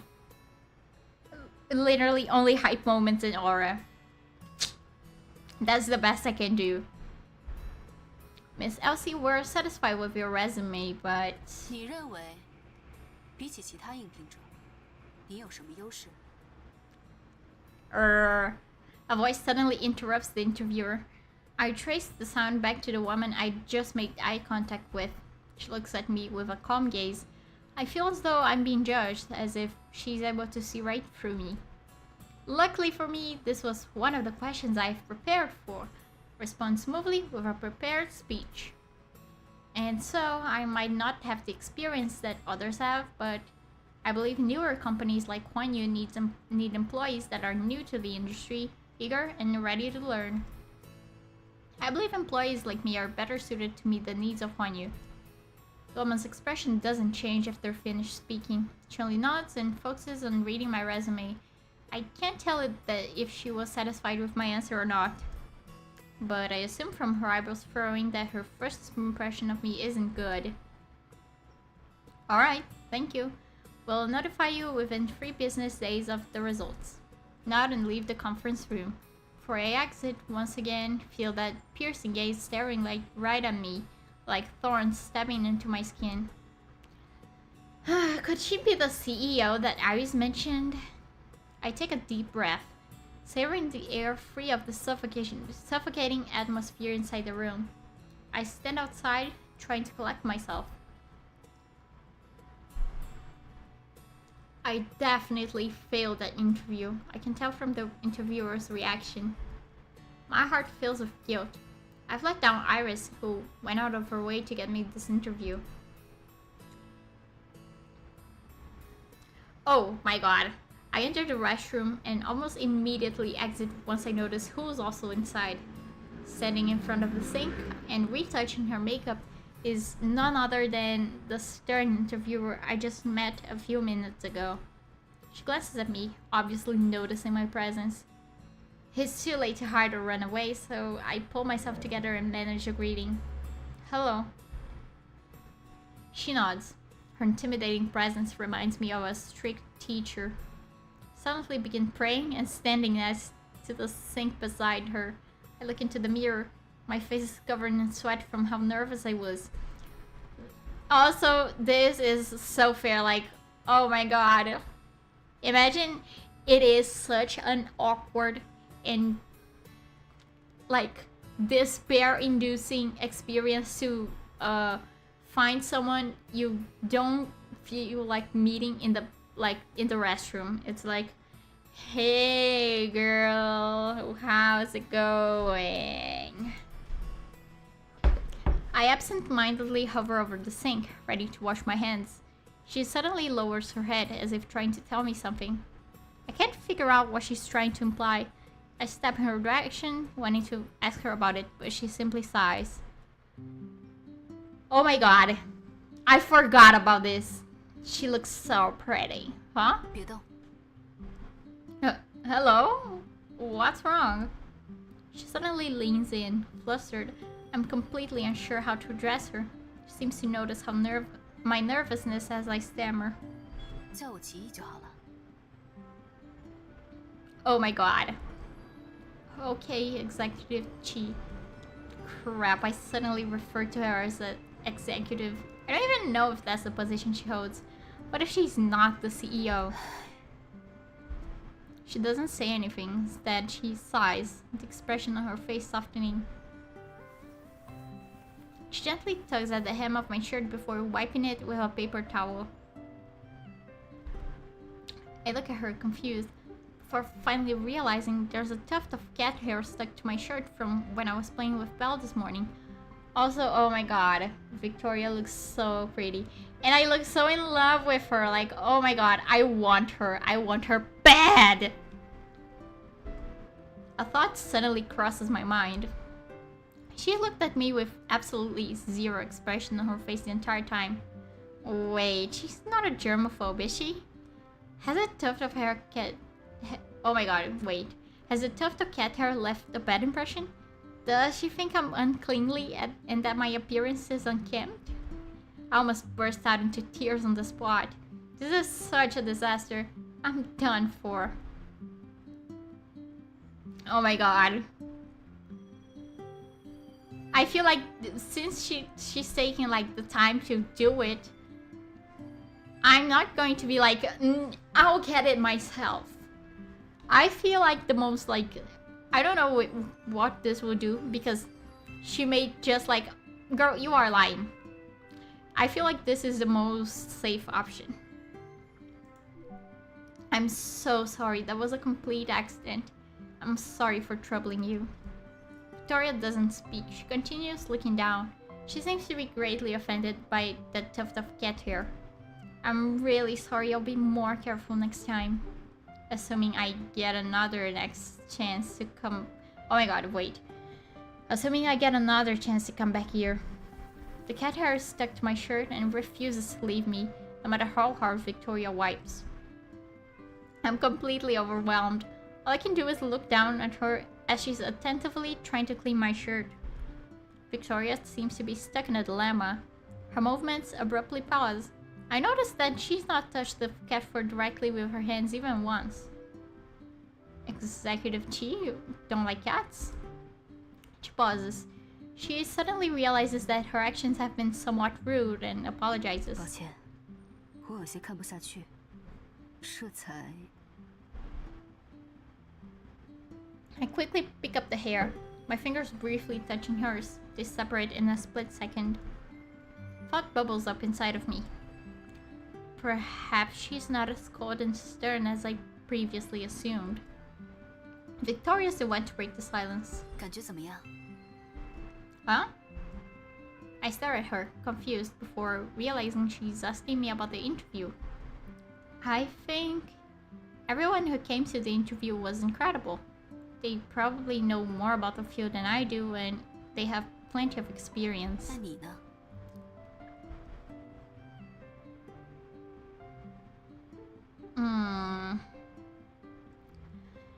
From what I know, let's see, I still have it all in here. I'm on the same level as them. I think, like, from what I know about Victoria, she likes, like, a person who's confident but not, like,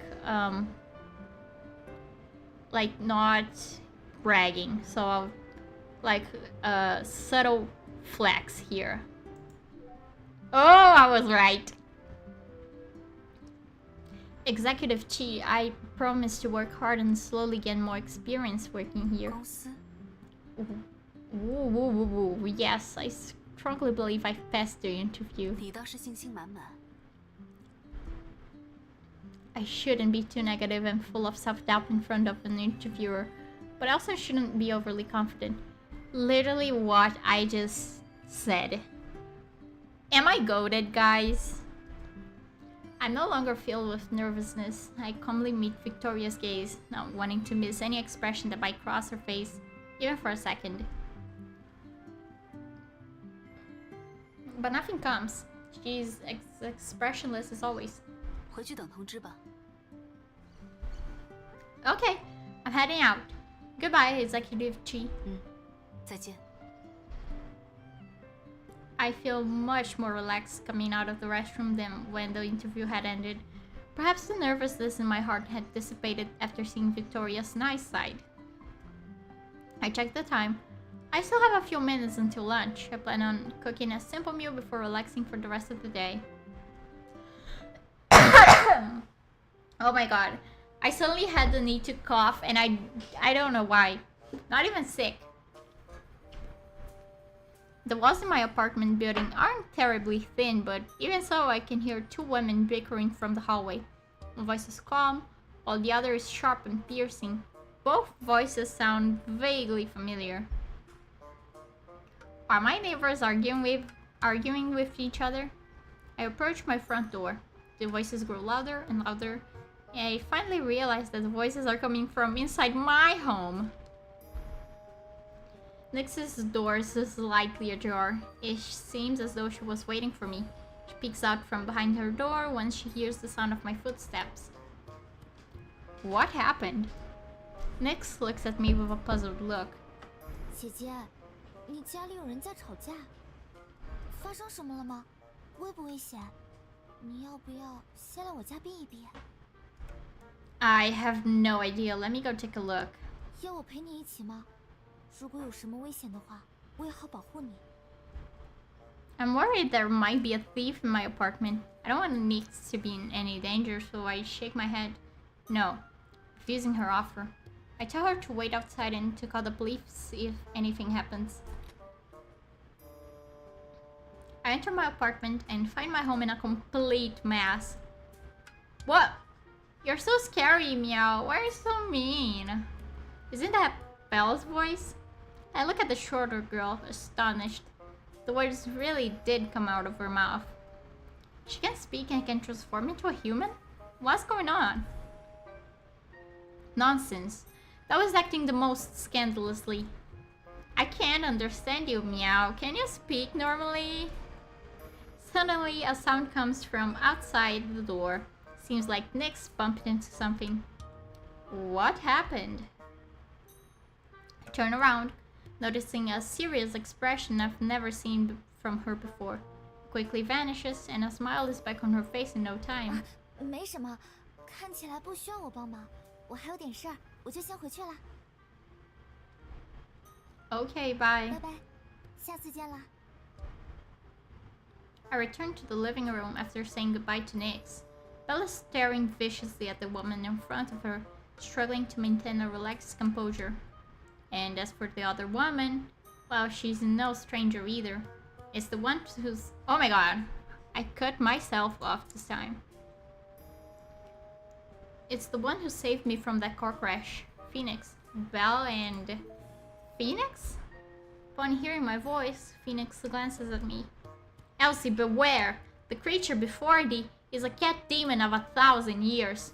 Shun it, for it shall bring thee only calamity. You mean... Belle? Phoenix nods. It's a cat demon. My suspicions from earlier this morning are confirmed. I let out a sigh of relief. Phoenix, what are you doing here? Didn't you say you were secluding yourself for cultivation? Seclude? Cultivation? These are terms from hundreds of years ago. Can't believe people are still using them. And why not? My seclusion is to purge distractions, and my cultivation doth aid me in absorbing the essence of the universe. Such pursuits serve only to fortify my path. How doth this concern thee? Okay.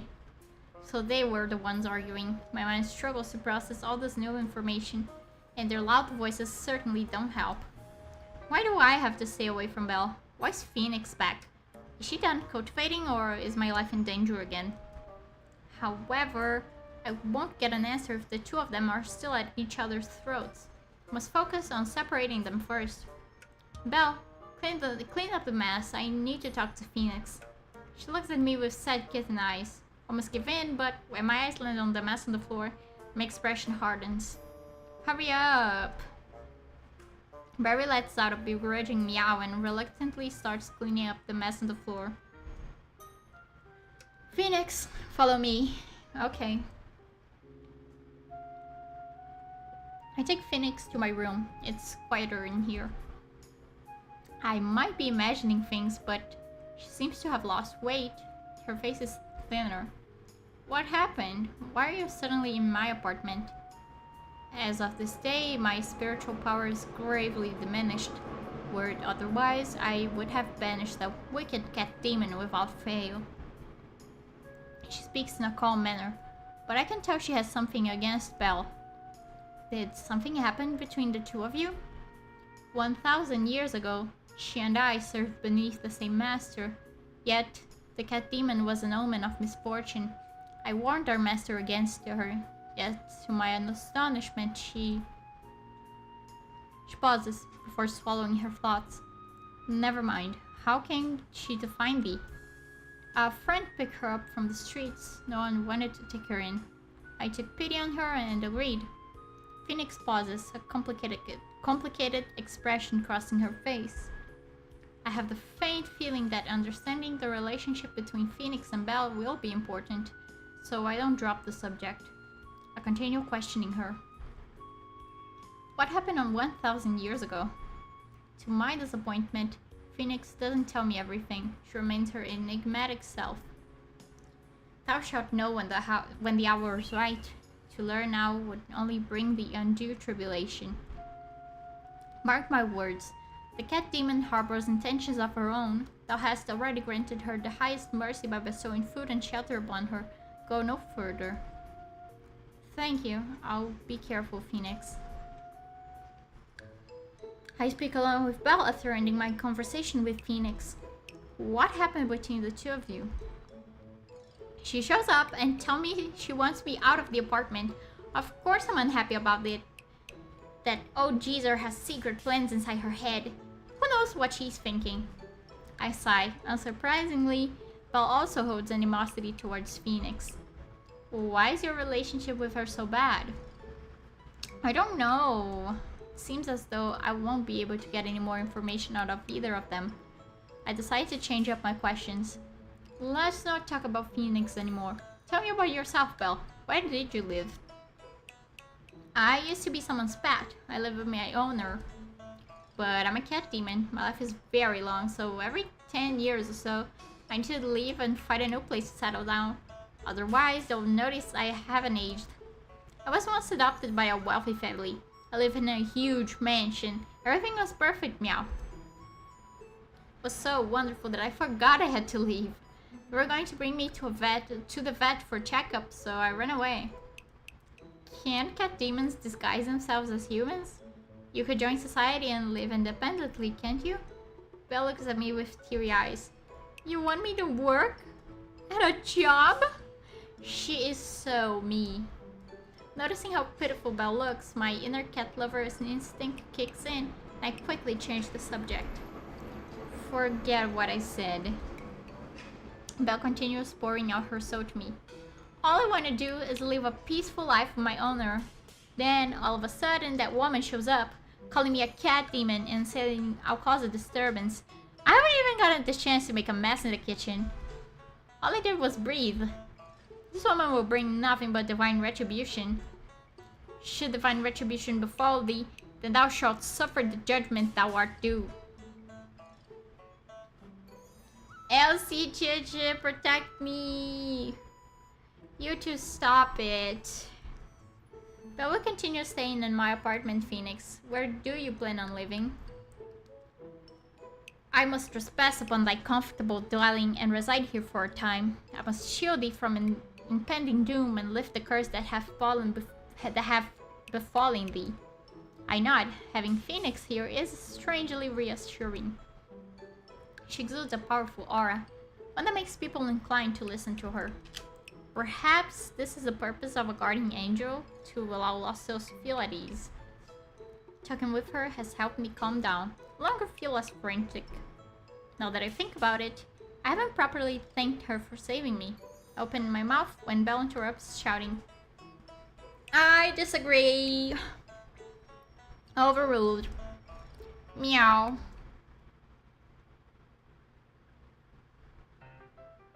Elsie, why do you always stay indoors? We need to go outside, otherwise you'll never find your perfect girl.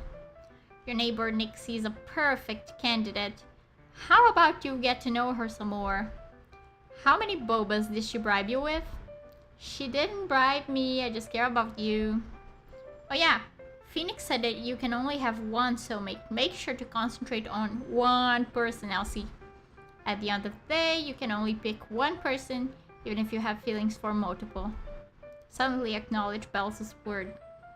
I don't want a love that's like fast food. I want someone who understands me, someone I can trust. I want someone who sees me as special, irreplaceable, unique. And I'll treat her the same way. Got it. Thanks, Belle. You're welcome. I hope you bring your girlfriend home soon. Okay, let's save. And, well, we will have our first outing. Where is Victoria? Yes, I do choose Victoria as my date. Ah! I jolt up abruptly in my bed, a terrifying nightmare haunting me like a ghost. I'm unable to escape the lingering fear it has brought me. An eerie stillness hangs over my apartment. Silence is unsettling. Phoenix, an early riser, is still asleep. Not to mention Belle, who shares a sleep schedule with people my age. I rarely have free time in the mornings. I don't want to get out of bed yet, so I lie back down. I have a few books downloaded on my phone that I haven't had the time to read. I plan on flipping through a couple pages, hoping sleep overtakes me once more. However, things don't go as planned. Words seem to be dancing across my screen, prancing before my very eyes. I'm more awake than ever. For some reason, the sea of words has energized me. I'm no longer sleepy. After 15 minutes, I admit defeat and get up. Can't fall asleep? Why should I do so early in the morning? Now that I think about it, Phoenix always goes for a stroll. I'll take a page out of her book and get some exercise. There's a park nearby, which is pretty convenient. Sure enough, the park is almost empty in the morning. After all, the world is still asleep. The fresh air fills my lungs.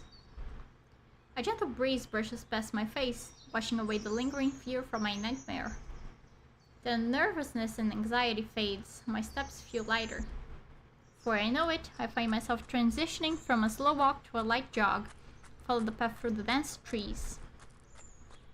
The lush branches over my head are like a green roof enveloping me. My sight is filled with a vivid, lively green.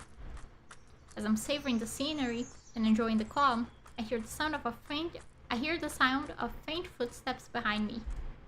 The fear I just shaken off now returns. It's early in the morning. The park is empty and the trees... Oh my gosh! This is where they find dead bodies on the news! I quicken my pace, but the person behind me speeds up too. They keep a steady distance between us, as if playing a game of cat and mouse with me. My heart tightens. I slow down, testing the water. The person behind me slows down as well, in sync with my rhythm. A shiver runs down my spine. I want to turn around, but I'm scared I'll alert them. I'm anxiously debating what to do when I notice an empty beer bottle tossed aside, not far ahead. Perhaps some drunk person left it here, but I don't have the time to think about that. It's my only way of creating a distraction. Without hesitating, I take a few steps forward, walking towards the beer bottle. I crouch down, pretending to tie my shoes.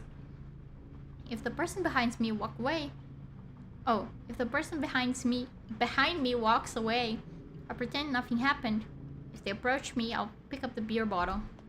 Footsteps will grow closer. Listen for the sounds behind me, but the fight I expected doesn't come. Instead, I hear a familiar voice. 需要帮忙吗？ That voice. Look up, surprised to see that it's Victoria. She also looks shocked. Extremely shocked, actually. 是你。 Executive Chi? 你好， False alarm. I let out a heavy sigh. Tried to calm myself down. I feel like I should greet her like, oh my god! Like, not acting like this. Hi, what's up? What's up, fine shite? Good morning. 早。你刚刚抬起头的时候，似乎有些紧张。 I don't want to admit that I was being overly paranoid, but after some consideration, I decided to tell her the truth. I thought someone was following me. Victoria purses her lips, somewhat 为 hesitant. 什么？ I had a nightmare last night, and my mind started imagining things. You were following my rhythm. You sped up and slowed down when I did. 抱歉，这条小路比较窄，所以我只能跟在你后面。 Even though she doesn't say it outright, I sense she found my running speed too slow. Why else would she speed up when I did? Now I feel super awkward about the entire situation. Sorry, I misunderstood the situation. Victoria nods. She doesn't seem to be offended. 你做的没错，防患于未然的安全意识值得称赞。 She notices how nervous I still am and asks, concerned. 还害怕吗？ I feel like I gotta be honest. Like, girl, I'm pretty scared. I was pretty scared. Not anymore. I feel much better after seeing you, Executive Chief. I regret saying those words as soon as they leave my mouth. We've only met once. I was too forward. But that's how I truly feel. Victoria gives me a sense of relief. It wasn't such a frenzy that seeing any familiar face would have comforted me. Victoria softly hums. 还继续跑吗？ Of course. After a brief exchange, we continue running. One of us in front and the other behind. Victoria seems calm, but I feel a little uneasy. Perhaps it's because of the heavy silence between us. Executive... 跑步的时候不要说话，气息会乱。 Okay. Executive Chi's so disciplined, even when running. She's so admirable. Isn't she? She's... Oh my god. We follow the path and do 3 laps around the park, until I inevitably give up. I lean over, my hands on my knees, panting. Victoria also comes to a halt. She turns around, noticing my exhausted state. She pauses before retrieving a beautifully wrapped chocolate bar from her bag. 吃吗？补充一下能量。 Okay, thanks. Oh my god, sorry, I had to yawn. Because the weather is so good for a nap right now. I take the chocolate from her hands and force myself to nod. I unwrap it. It's not overly sweet. Actually, there's a twinge of bitterness. But soon, the bitterness fades, replaced by a pleasant taste. It's delicious! My mouth naturally curves into a smile, moved by the oh my god, she's smiling. She is so cute, guys. Moved by the delicious 这个 flavor. 牌子我吃了很久了，一直很不错的。 A small smile appears on Victoria's face. Maybe she's happy someone else shares the same sentiment as her. What brand is this? I'd like to buy some too. 你看吧。 Victoria taps on her screen before pulling up the product's page. Lean in and use my phone to take a picture. I plan on searching it up when I'm back home. 除了这个口味，我觉得他们家抹茶夹心的巧克力也不错。感兴趣的话，也可以试试。 Matcha looks at her face. I know what you are. Thank you, ma'am. I think I'm done running for the day. 好，你回去可以拉拉伸，会比较舒服。 Yeah, thank you. It's almost 8 in the morning when I get back to my apartment, where more people are on the streets now. The fear I'd felt earlier has been cleansed by my refreshing morning workout. I lazily stretch out my limbs. My chance encounter with Victoria reminds me of my interview at Hanyu. Did I pass? The sweet taste of chocolate still lingers in my mouth. I can't wait to see her again. I can't wait to see Victoria again as well. I know I said it's Victoria Day, but let's message Iris. How has work been? Huh? I haven't even passed yet. You're so considerate. You're so considerate, Shuju. Really? It's because I recommended you. We shouldn't focus on just me. How have you been, Shuju? Huh, I've been good. Really? That's awesome. Let me treat you to dinner someday when you're free, Shuju. Yeah, of course. Okay, so let's end the month to October. Yes. Greetings, Elsie. How dost thou fare? Familiar voice pops up behind me. I turn around and see Phoenix's tall figure standing before me. She's holding a white porcelain teacup in her hand. The exquisite quality of the smooth and silky porcelain stands out, even in the dim light of the balcony. Taking a closer look, I notice the intricate patterns on the teacup. Sharp lines and soft shadows weave together a stunning miniature landscape painting. I'm absolutely certain do not own a cup like this. My mom and I would have turned it into a family heirloom if I did. Did you buy this? I ask, curious. Nay, 'tis simply one I have grown accustomed to using. I brought it along as I shall be living here henceforth. Not after hearing her answer, but I'm still unable to contain the question looming in my heart. I've been wondering... Oh my god, I cut myself off. Been wondering, what should I do? She pauses, taken aback. I see, thou art troubled by thy fate. Thy past life was smooth, uneventful. Yet now, facing uncertain doom, thou findest thyself lost. Fret not, we shall persist and free thee of this most dreadful curse. Remain calm, Elsie, no matter what may come.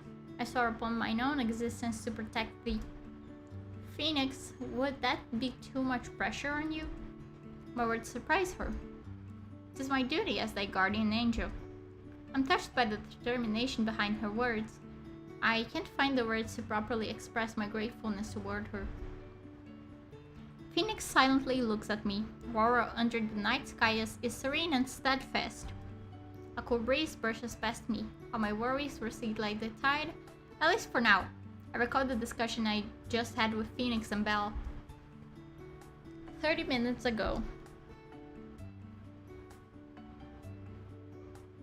I think the neighbor's pretty cool. Maybe she'll be our little Elsie's soulmate. I know exactly who she's talking about. Pause for a moment, unsure how to respond. Nixie and I have been friends for a long time. I can't start thinking about her that way just because of a curse. Weren't you listening to Phoenix? We'll break the curse as long as her faith and heart align with yours. Plus, she'll get a girlfriend who loves her. Isn't that a win-win situation? But she might not have feelings for me. She buys you boba every single day. I think you two are a perfect match. You can get a job if you want boba that bad. You'll help contribute to the household expenses. If I may interject, that mentoring companion of thine, though from beyond the school, is a most excellent choice. Mentoring classmate? What on earth is this? I grumble internally. Oh dear, what kind of absurd matchmaking is this? Elsie barely even knows her. Thy suggestion is more absurd still. Oh my god. More absurd still. One mere cup of milk tea sways thy judgment? Us 3.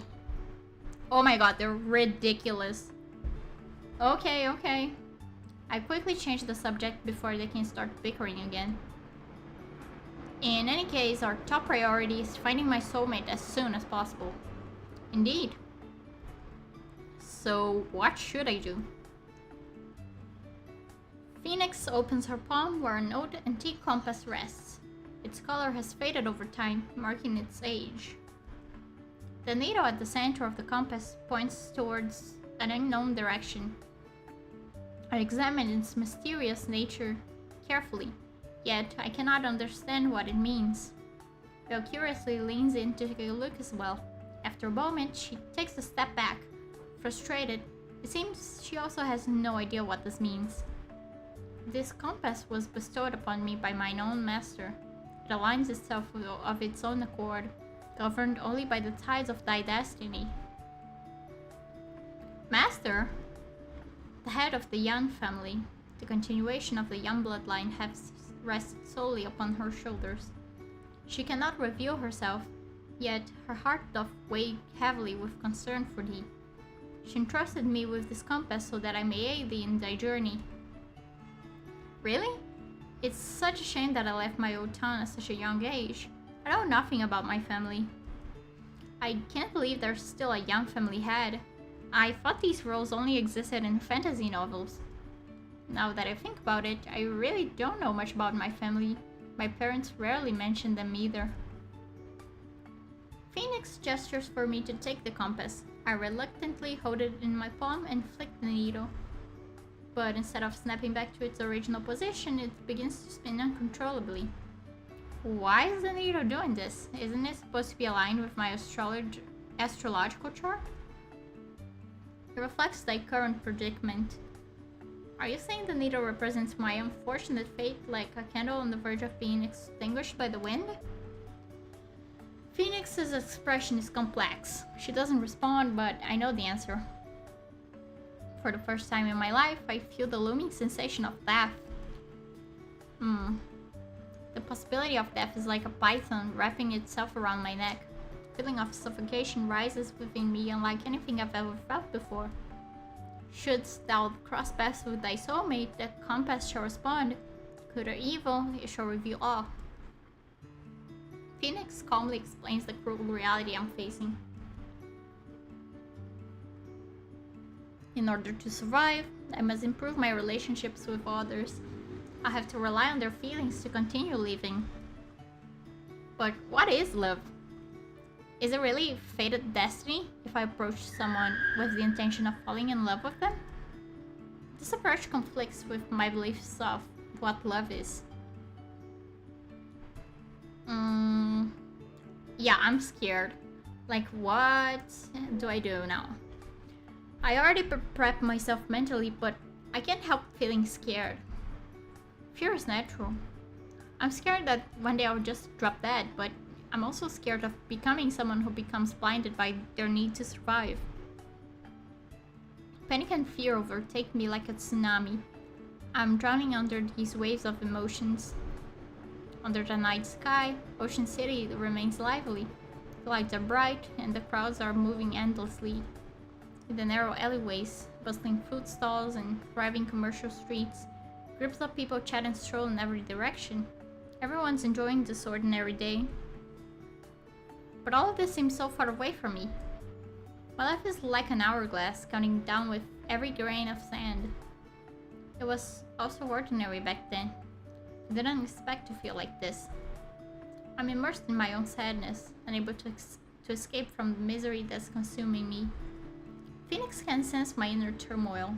She silently stands to the side, waiting, only letting out a sigh once the tea runs cool. How fares thy heart? If I meet my soulmate, then great. If I don't, I'm not going to go against my morals just to survive.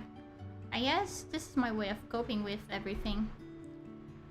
Phoenix smiles gently, and with a flick of her fingers, the cold tea becomes piping hot again. Why? Thou hast not changed. That alone eases mine own heart. I haven't changed?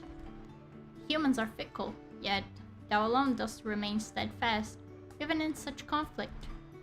I'm struggling to wrap my head around her sentence, but I can tell she's trying to encourage me. I don't want Phoenix to worry, so I force myself to smile. Beep, the phone in my pocket rings. I pull out my phone. It's a text from an unknown number. The sender is Huanyu Technology. Dear Miss Elsie, we are pleased to inform you that you have been accepted as a product development intern. Please report to the Human Resources Department next Monday at 9 a.m. with the relevant documents to begin the onboarding process. The message makes my mood a lot better. At least that's one less problem I have to deal with. Why you accepted me? I text my parents and Megan, letting them know the good news. My feelings lift after they congratulate me. I shouldn't fall into despair worrying about what the future holds. I need to live in the present. I quickly compose myself and remember someone I must thank. Iris. Yay! Actually, wait a second. I need to go to the bathroom because I had a lot of water. So wait a second. Wait. I'll be right back. Wait a second.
Okay, I'm back.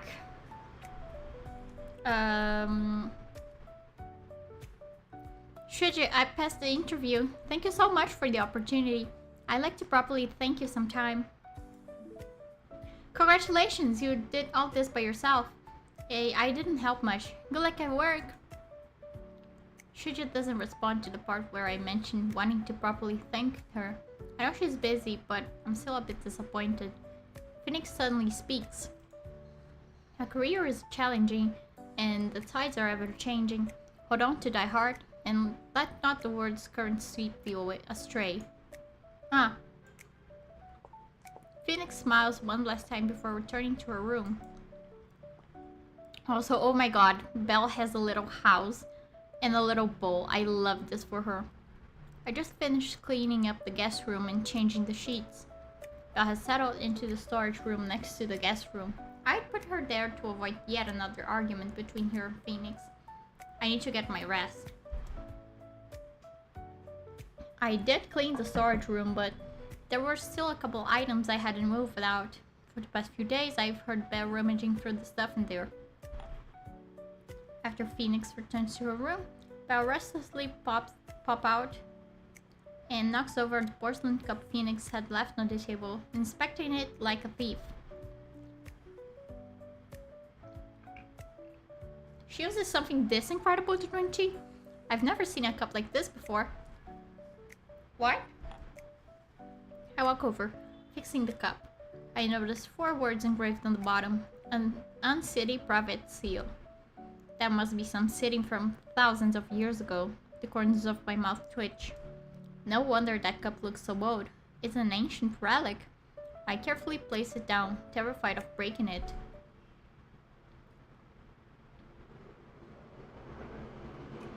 The next day was Saturday. Megan was over the moon once I told her about getting accepted into Huanyu and gleefully encouraged me to go out and celebrate. I've been miserable because of my soulmate problems, but it'd be nice to forget about these worries and enjoy a night with my friends. I immediately began discussing the details with Megan. Let's get barbecue. We can go to that place you like. Oh. Sure, I've been craving the drinks. Why don't we invite Cassidy? She's been in a bad mood recently, so maybe she'll cheer up if we invite her. The more the merrier. Cassidy might not enjoy events with so many people, but I still should ask. Open Instagram and send her a message. Are you free today? Wanna grab dinner with me and Megan? Sorry, I'm busy. Oh, but I have a question, Elsie. Remember my sister? She saw the message you just sent and was quite interested in this dinner. Your sister? Eleanor? Can she tag along? It's fine if you say no. Of course, the more the merrier. I texted Tridge yesterday saying I'd like to thank her, but she didn't respond to that part of my message. Maybe that was her way of indirectly rejecting me, but it doesn't hurt to try. Tridge, my friends and I are going out for barbecue to celebrate me getting the internship. Are you free tonight? I wouldn't have gotten the interview without your help. I hope you can come. I hold my phone above my head, waiting for a response, but none arrives. Disappointment crawls into my heart. To be fair, this was a last-minute invitation, and I've already mentally prepped myself for her to say no. Plus, all the attendees are my friends. Shuja wouldn't know anyone apart from Megan. It's completely understandable she doesn't want to come. I sent 2 more texts in succession. There'll be people you don't know, so it's totally fine if you don't want to come. We can meet up some other day. Sorry, Shuja, I didn't think this through. She finally responds around noon. No, you're good. I'm delighted that you invited me to celebrate with your friends. Sorry, I just saw your text. I've been busy the entire day. My shift ends at 5. Will I get it? Will I make it if I get there at 6? Oh, she want me. Oh, she want me. But we're not here for Iris today. We're here for Victoria. Yes, of course. I was worried I came off as rude. I'll wait for you. Be there or be square. Okay. I didn't expect Shiji to accept my invitation. Megan's surprised when I tell her. She informs me that Shiji is typically busy with her classes and rarely attends social gatherings. I'm quite flattered by the fact she's agreed. I cook up a few dishes and leave them in the fridge. I tell Belle to heat them up for dinner. I make a mental note to also bring back some delicious food for her and Phoenix as a late-night treat. Belle immediately protests. She's begging to tag along. I don't want. You're so cruel, Elsie. You forced me to live with this woman and then have me heat up food for her. Am I just a servant? Tears and snot stream down her face. I've gotten used to her dramatics, but this still gives me a headache. I have no choice. A little white lie never hurt anyone. Look, Phoenix has no idea how to use anything in my kitchen. How could I leave her alone in my apartment? Why don't you step into my shoes for tonight and help me look after this place, okay? Step into your shoes? As the head of the family? Belle immediately stops crying. Her eyes widen in surprise. She's enticed. I'll be the head of the Ocean City Young Family branch? Acting head. Having spent a few days with her, I knew she could talk nonsense just like Megan. Even more than Megan, actually. Good thing I'm experienced. I've coaxed Belle using the title of acting head, Ocean City branch. She now stands with authority in her hands, buzzing around to draw blueprints for developing the branch. I give Belle a couple of reminders, mostly about not arguing with Phoenix, not jumping around on the furniture, cleaning up her cat fur, and getting dressed before leaving the bathroom after taking a shower. Before I can finish my speech, I hear a faint movement at my door. Then the doorbell rings. Is it Megan? She's so early. You again. I open the door. The person standing in front of me is holding a few cups of bubble tea, smiling brightly. 姐姐下午好。 I was about to remind Belle to invite Nixie for dinner. I didn't expect her to beat me to it. She smiles and looks a bit embarrassed when she meets my eyes. 我刚刚从外面回来，好像听到你说要去吃烤肉。 Where did you hear this? How do you know that? I wasn't planning on hiding it from her and replied without a second thought. Yeah, I passed my interview and got an internship. I was planning on celebrating. My words seem to have opposite the intended effects on Nix. She pouts as if she's hurt. She locks arms with me, swinging back and forth. I completely forget that I wanted to follow up with, would you like to join us? 我可是真心为姐姐感到开心的。本来你面试我帮不上忙就够伤心了，庆祝都不带我的话，我就要更伤心了。我不想离姐姐的生活那么远，让我和你一起去嘛。 I was planning on inviting her anyway, but since she's already here, I might as well pop the question now. Of course. Or don't be sad. Don't be sad, girl. I was going to invite you either way. Don't be sad. Let's go together. I was planning on inviting you anyways. I just didn't text you because we live right next to each other. 晚了，现在光是一顿烤肉已经无法治愈我了。 Her sulky mood reminds me of the little girl from my past. A smile makes its way onto my face, feeling as though I'd returned to the days where she skipped behind me, hollering Chichi with innocent glee. I step forward and gently hold her hand, resting on my arm, just like I used to when we were younger. I softly trace my fingers on her palm, drawing a heart. I know what you are! She stares at me blankly, not understanding, before her eyes widening in surprise. Her palm curls, as if protecting the hastily drawn heart, and then smiles. I should mention that I also invited my classmates.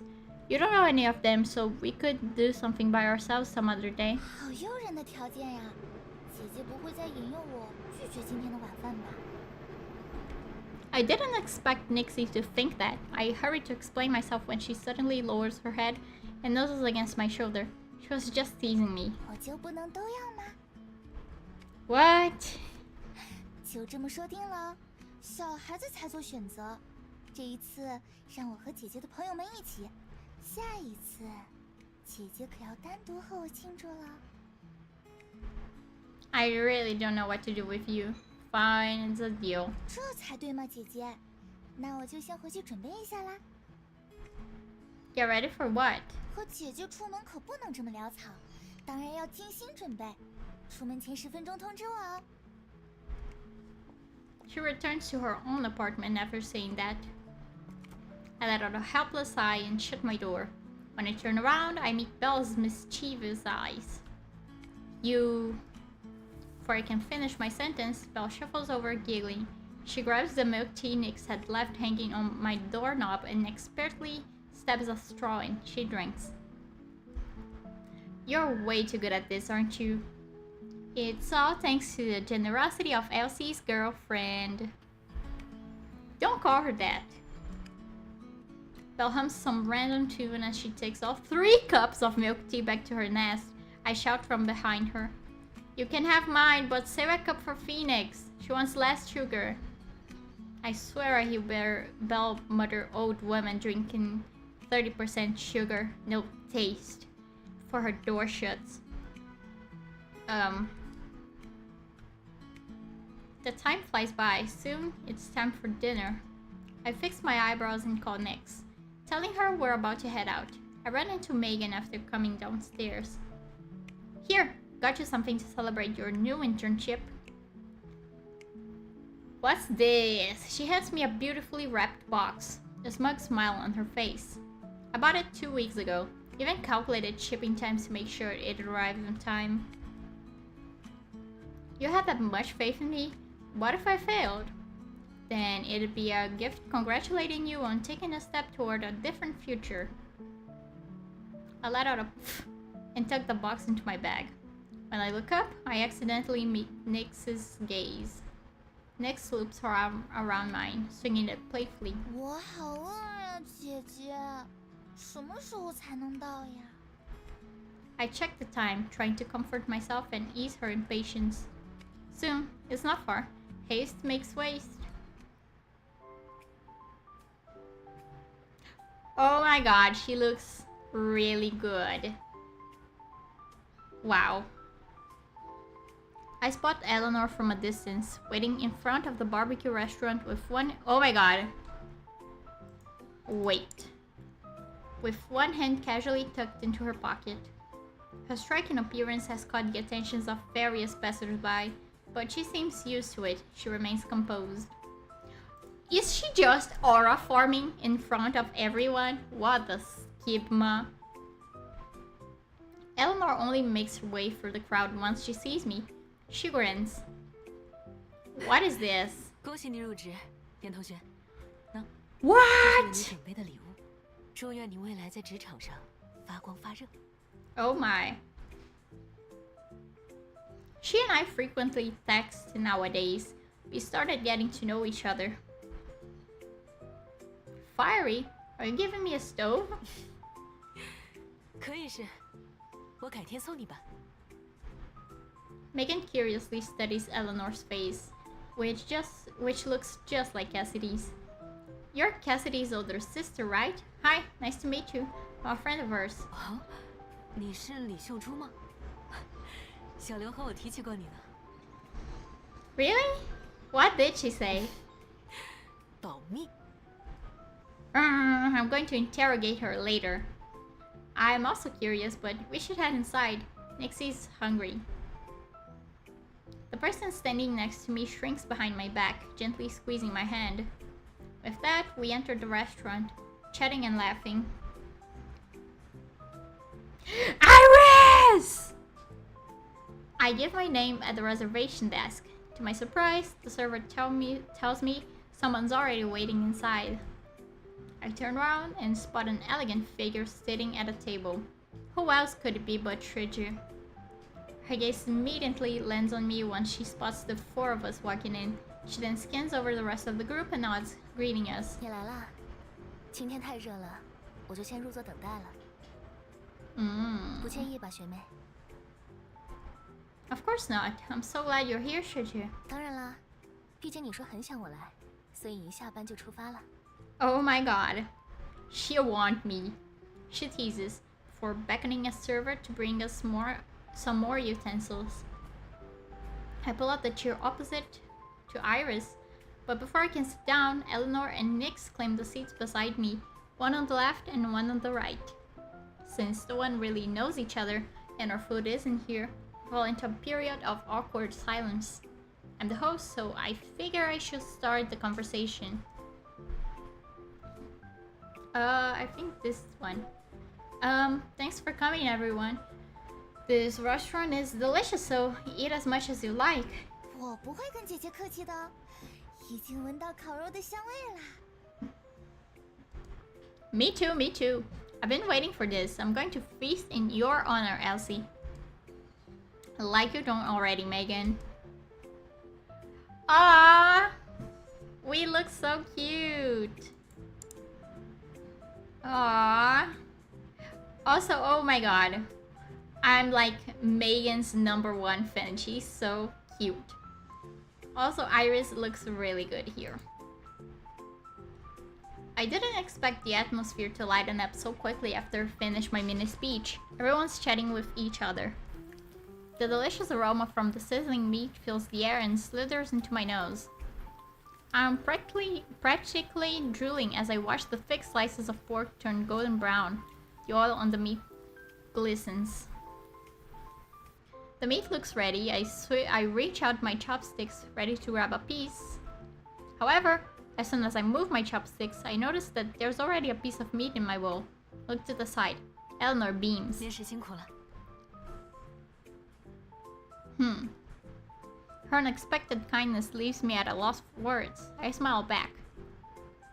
You eat too, don't be shy. I just finished my sentence when suddenly I feel something pressing against the corner of my lip. I turn to the other side. Nyx is trying to feed me. 第一块肉要给姐姐吃。 Oh my god, I cut her off again. Sorry. 第一块肉要给姐姐吃。啊。 Is she going to feed me? A blush rises in my cheeks. Everyone's watching. But her gaze is so affectionate that I simply can't refuse. I carefully avoid her chopsticks and take a bite, my voice muffled. Thank you, Nixie. The meat is fresh off the grill. It's still piping hot.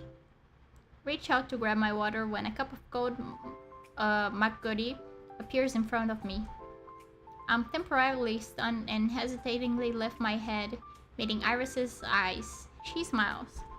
喝点奶油米酒吧，我刚试了一下，甜甜的，度数也不高。 I'm dizzy and lightheaded before even taking a sip of the drink. Shuji, you're so thoughtful. I also like sweet drinks. This rice wine is amazing. 是吗？看来今天的菜点得很成功呢。 Thanks, Shuji. I raise my cup of McGoody. The cool liquid slides right down my throat. It's refreshing and helps with the greasiness from the meat. Shuji, do you still want soju? I'm curious about the taste. 今天已经有酒了，下次我请客的时候点吧，怎么样？ I don't know whether or not to take her next time as an invitation or a polite refusal, but I nod in agreement, taking another sip of the rice wine. Eleanor joins our conversation as well. We're classmates, so she also refers to Iris as Shuji. 学姐爱喝酒吗？比起这家，我倒是有其他的推荐。不如下次一起的时候把我叫上吧。其实我也不是很爱喝酒了，只是想和学妹尝试一些新的东西。 Iris subtly refuses, but Eleanor seems unaware. She beams. 学姐不会怪我不请自来吧？ Eleanor is usually completely focused on her studies. Her words are direct. Iris's smile fades. 怎么会呢？我跟学妹以后如果遇到合适的店，会。 Oh my god, I cut her off. I'm going to kill myself. Not wanting any misunderstandings to come out of this awkward interaction, I hurriedly chime in. We can find a place first and then set a date. There's plenty of time. Eleanor meets my gaze and drops the subject. 来日方长。刚才夹给你的肉好吃吗？ I dip the meat Eleanor plopped in my bowl in sauce and then take a bite. I aggressively nod. Delicious. You have a bite too. The sauce is 吃 incredible. 太快的话很容易被烫到，学妹，小心一点。烤肉是有点烫，下次可以试试日料。你感兴趣吗？ Okay, let's do it. 日式清酒会稍爽口一点，你应该也会喜欢的。 The topic returns to alcohol. I'm unable to contribute much, so I listen as Eleanor and Iris ramble on and on about the various different types of alcohol from various different countries. It's relaxing. Next sticks another piece of meat in my mouth. 姐姐，那两个姐姐平时经常喝酒吗？说的这些我都不明白。你饿了吧？我来喂你。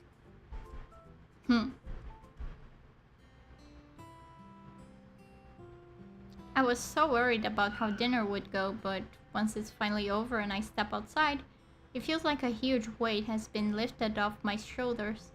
I take a deep breath. The fresh air is incredible. Feels amazing. Lesson here for the night. Be careful on your way home. 下次见，小严老师。祝你平步青云啊！ Thanks. Hope everything goes well. 既然如此，我们也下次见吧。希望能听到你在寰宇的好消息，争取早点转正。Shit, that's too much pressure. 开个玩笑而已，注意劳逸结合。初入职场肯定会很辛苦，要自己衡量好工作和生活的关系。总之，如果有问题的话，可以联系我。学姐应该很忙吧？马上就要毕业季了。 She smiles at Iris and then turns to look at me, her golden eyes high-spirited. 毕业是挺忙的，不过回复学妹的时间还是有的。真好啊！我也想赶紧毕业。 The conversation between Iris and Eleanor is fairly standard, but there's a sense of unnaturalness in the air. However, it's getting late, so I bid them both farewell. Okay, bye Shiji. Bye Eleanor. Get home safe. 那么，再见。你也注意安全。 Oh my god, I cut her off! 保平安 Guys, I'm going to kill myself today at 11:43 p.m. After saying goodbye to them, only Nix and Megan are left by my side. Nix continues walking forward, but Megan leans in. Incredible, Elsie. You're like the female protagonist of an Otome game. Hey, keep it down. What on earth were you saying? Are you completely blind? Did you not notice they both wanted to ask you out? Megan is a professional yapper. I have no idea what to do with her, so I hasten my steps, leaving her behind. I increase my walking speed, making sure to leave some space in between us. Megan is clearly having the time of her life. She slyly winks with a smirk. I'm just messing with you. Good luck at your internship. Yeah, you too. I suddenly feel a bang in my chest. Megan has been by my side all throughout college. She's extroverted, friendly, and loyal. We've been through so much together. I didn't think we'd go our separate ways before even graduating. Would we still be able to casually hang out like this after we get our degrees? I might not even have that much time left. I spent Sunday preparing for my internship. It's not until I roll into bed that I recall the awkward, tense atmosphere at last night's barbecue. A sense of unease creeps in. I told Shuja I'd invite her out, but just the two of us, but it ended up being a large group of people. Maybe she doesn't like being in crowded environments. Plus, she and Eleanor seem to be on different pages. I'm getting another headache just thinking about it. There goes my drowsiness. Sit up and pull out my phone, surprised by a few pending transactions I've received. We decided on splitting the bill evenly. They took into consideration the fact that I'm just starting my new job, so I don't actually have any income. Plus, the barbecue was on the pricier side. I'm going to treat them to a proper meal after I get my first paycheck. Can I not text Victoria? What the skibma? So I'm gonna text Iris. Yay! Good evening, Shiji. Are you busy? Not really, I'm free right now. What's up? I just wanted to see what you thought about dinner last night. Barbecue was delicious. Thanks for inviting me. Good. I was worried that you would feel out of place with so many people around. Impossible. For all adults, socializing is going to be important for our futures. But what? Did anything leave you satisfied last night? No, the food was delicious and the atmosphere was lively. But we did order too much. I had another dish I wanted to try, but I was stuffed. Let's go again next time. Just the two of us. We'll order what you like. Oh dear, you've noticed what I was implying. I was already drafting a message I'd send upon your refusal. How could I ever refuse you? I wanted to privately thank you anyways. Oh, she won't me. Well, we can meet up outside of that reason as well, can't we? After I turn my phone off, I wearily lie down, thinking about my internship. My new job starts tomorrow. I don't know what it'll be like at Huanyu, and I won't know anyone. This is an environment I've never been in before. Of course it's daunting. I wish Megan were interning at Huanyu as well. I shake my head, ridding myself of the thought. Elsie, why do you keep expecting others to accompany you? Interning is like a baby bird just learning how to fly. I need to try spreading my wings. Oh my, Elsie. You're acting super sus. Are you sure you're okay? I'm fine. Wait, where's Phoenix?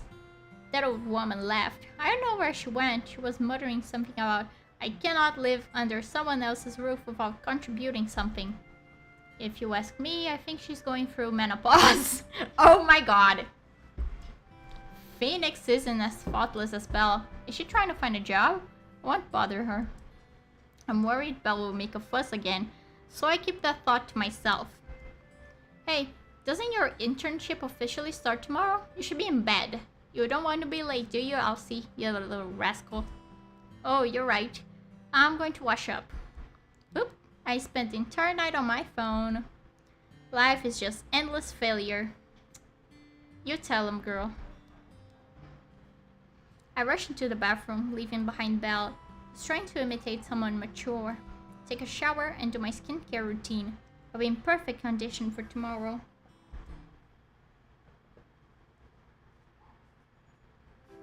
I stand outside Huanyu's office building, looking up at the towering skyscraper in front of me. I try to pump myself up, practicing my smile one more time using my reflection in the glass. Calmly walk through the revolving doors. I'm early. Once I'm done with the onboarding process, I find my seat. I didn't expect that the desk next to mine already has someone there. She has her back towards me, but she seems so familiar. I squint my eyes.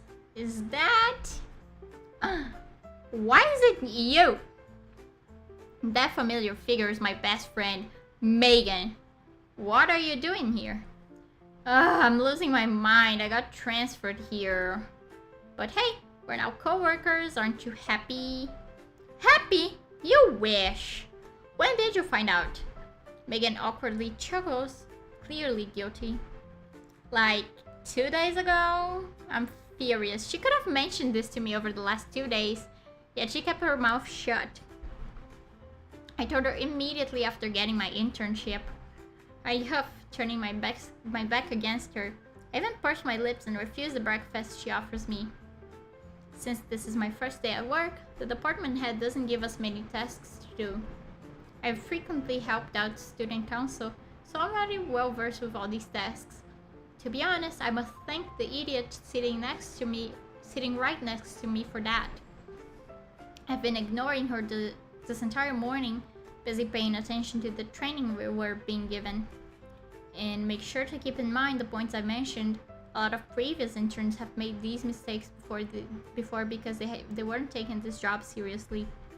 As incoming interns, your focus right now should be on mastering the basics.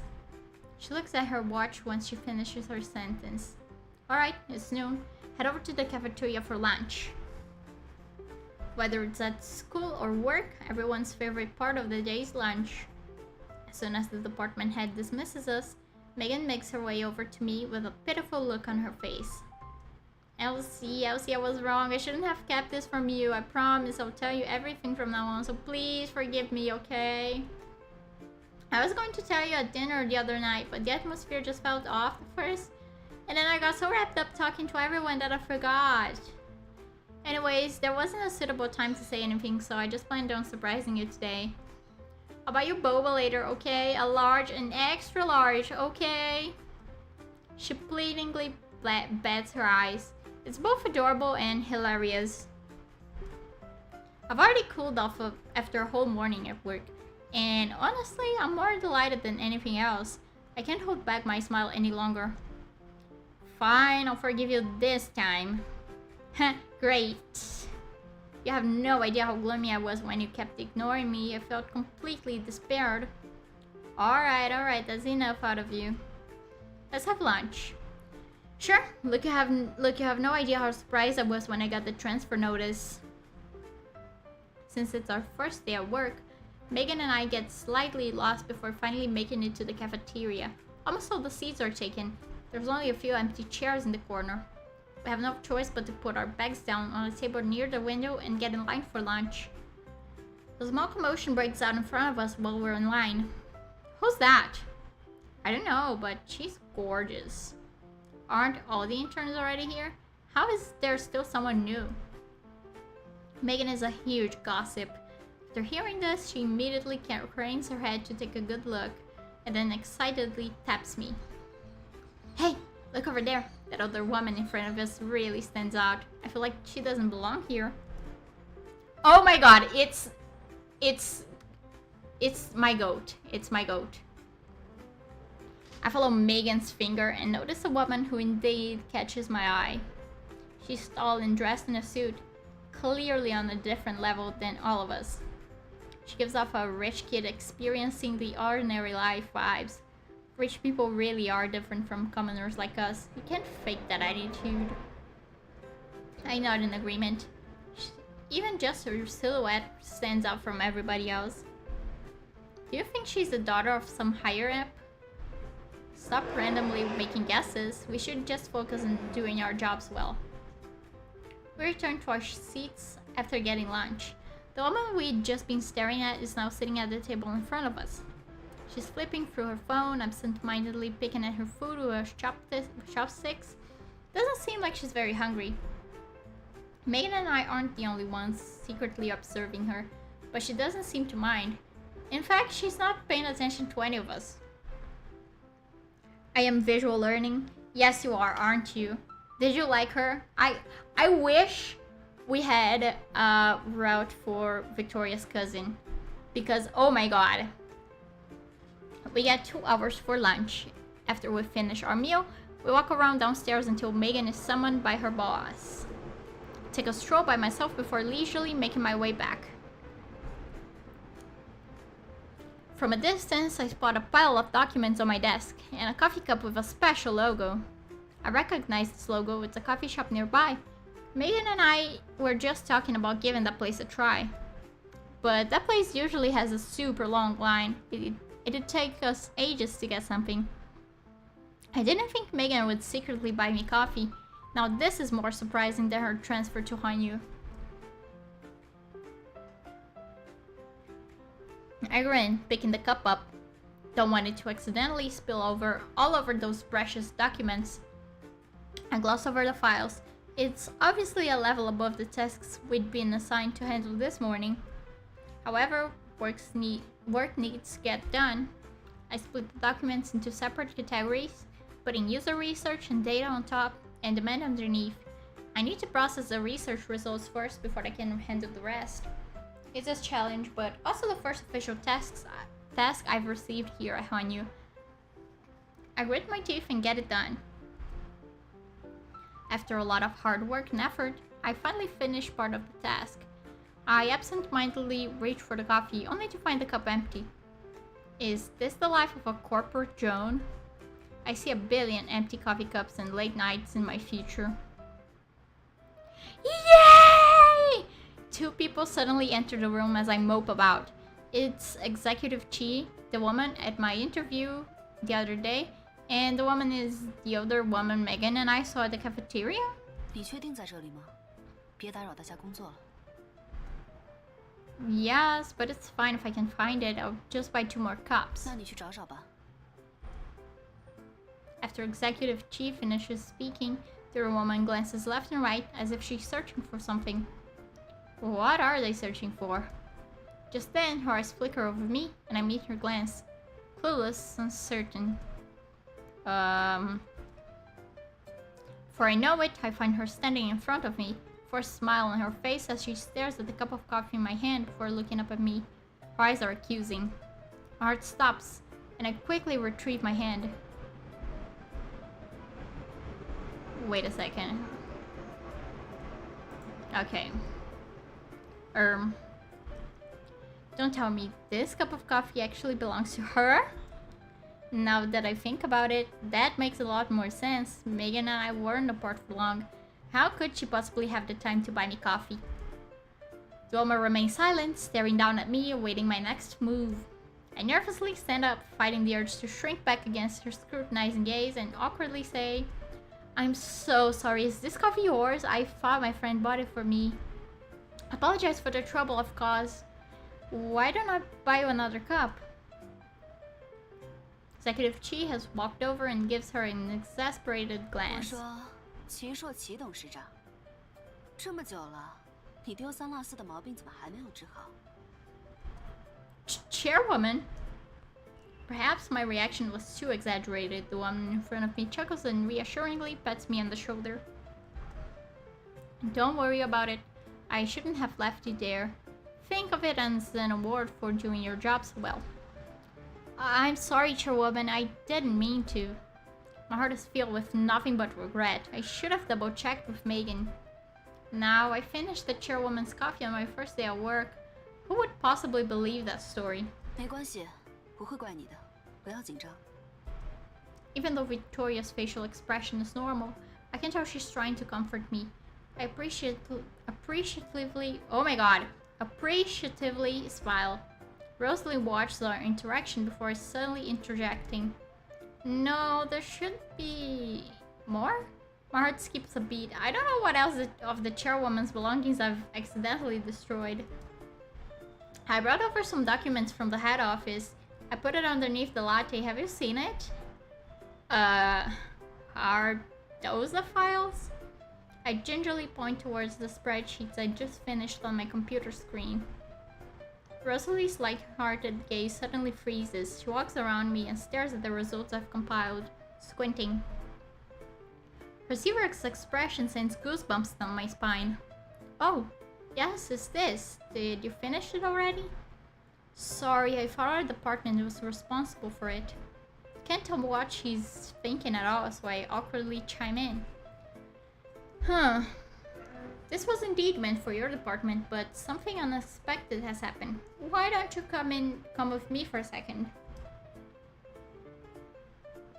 Can I really refuse? I balance the pros and cons, deciding to face these terrible misunderstandings head on. Okay. She starts walking before I can even answer. Victoria stands in the same spot, but follows the chairwoman after I agree. I trail behind them like a lost puppy. I only sense the sweat dripping down my forehead once we've reached the door to Victoria's office. My breath hitches. Even though Rosalie's smiling and reassuring me that everything is fine, her sharp eyes make me want to hide underneath a desk. Victoria gently shuts the door to the office. Soft click sounds like an anvil has dropped right on my head. She silently stands next to Rosalie, their eyes chaining me to the floor. This joint hearing makes me feel like I'm about to hand in my resignation. To be honest, I'm quite surprised. I didn't think you would sort through all those files. Are you one of our new interns? It's not about the coffee. I feel like a weight has been lifted off my chest. Yes. She smiles, her fingers tapping the desk in front of her. Would you be open to relocating to another department for your internship? 点到为止就行了，别真吓着他。Oh my god, she want me. Victoria's tone is harsh, but Rosalie doesn't seem to care. She stares right straight at me, waiting for a response. Scary, I don't wanna go. I wanna stay here with Victoria, so I'll refuse. Oh my god! I can sense that the chairwoman wants me to work for her at the head office. I'd be treated much better than I am here. But her attitude makes me unsettled. I don't want to offend her, so I choose my words carefully. Thank you for the offer, Chairwoman Chi, but as a new intern, I feel as though Huan Yu is better suited to my needs. Executive Chi has taken care of me very well. Don't be so quick to refuse. Who knows? Maybe I could take care of you better than your Executive Chi. Her tone is lighthearted, but her gaze is still just as serious as it was before. It's as if some new toy she's inspecting from the display window. It's unnerving. Or perhaps my words are meaningless. The only ones with power right now are her and Victoria. I subconsciously looks towards Executive Chi. 他不愿意，你就别强人所难了。 Rosalie ignores Victoria and repeats her question. Are you sure? I'm sorry, Chairwoman. Please allow me to refuse. Rosalie smiles. Are you really refusing my offer? Huan Yu is a new company. I can personally train if you decide to join us at the head office. I'm enticed, but I truly enjoy my current position here at Huan Yu. Rosalie pats Victoria on the shoulder after they say the word but, affectionately ignoring Victoria's cold expression. What a shame. Seems like I can't convince you otherwise. Vicky, I'm so jealous. How did you get such a good employee? 别人推荐的。 I don't dare say another word. I stand there, frozen, until Victoria waves at me. 你先去忙吧。 Oh, wait. I'm about to open the door and exit the office when Rosalie calls out to me. She reaches out and grabs the doorknob, yet is in no hurry to open the door. I caused you a lot of trouble by misplacing my belongings and inadvertently increase your workload. I'd like to buy you dinner as an apology. What do you say? I don't understand what she's implying and helplessly glance towards Victoria. My heartbeat calms down when Victoria nods. She's been protecting me this entire time, so I trust her judgment. Thank you, Chairwoman Chi and Executive Chi. I text Megan since my dinner plans have now changed. Can't grab dinner with you tonight. Get home safe. Huh? You said we'd get coffee together. I just finished running an errand. Apparently the coffee shop has less people around this time. Any mention of coffee sends tears streaming down my cheeks. My entire afternoon has been a burning disaster because of one singular cup of coffee. Megan has unintentionally reopened the wound. I grit my teeth and type out, maybe next time, before putting my phone away.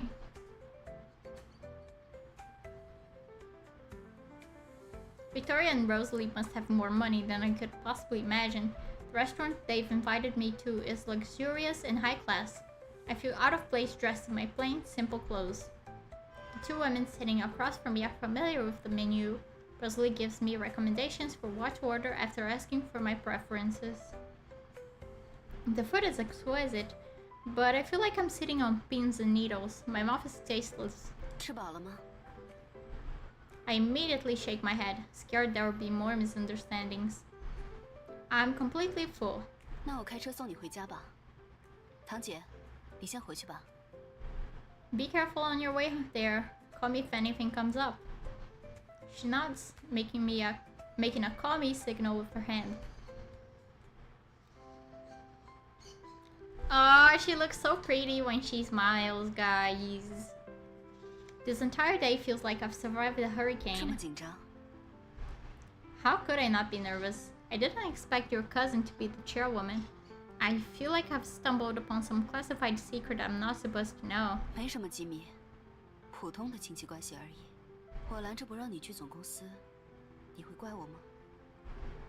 She casually asks, but I can tell she's searching for a serious answer.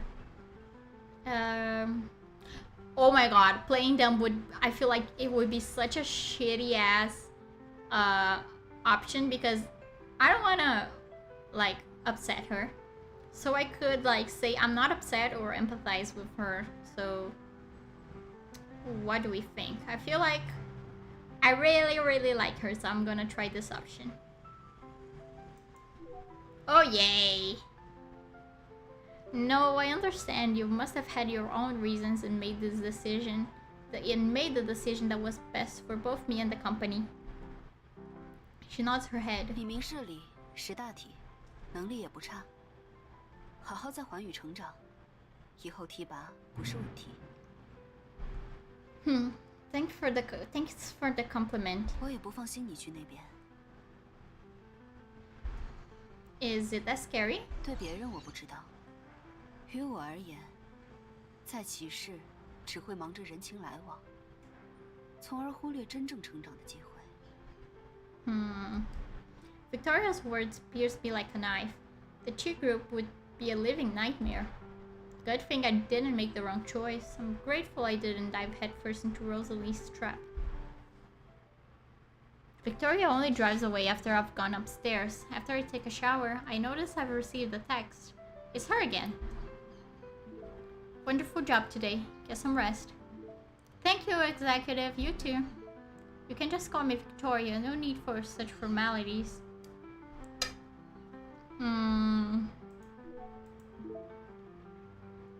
Victoria? Like this?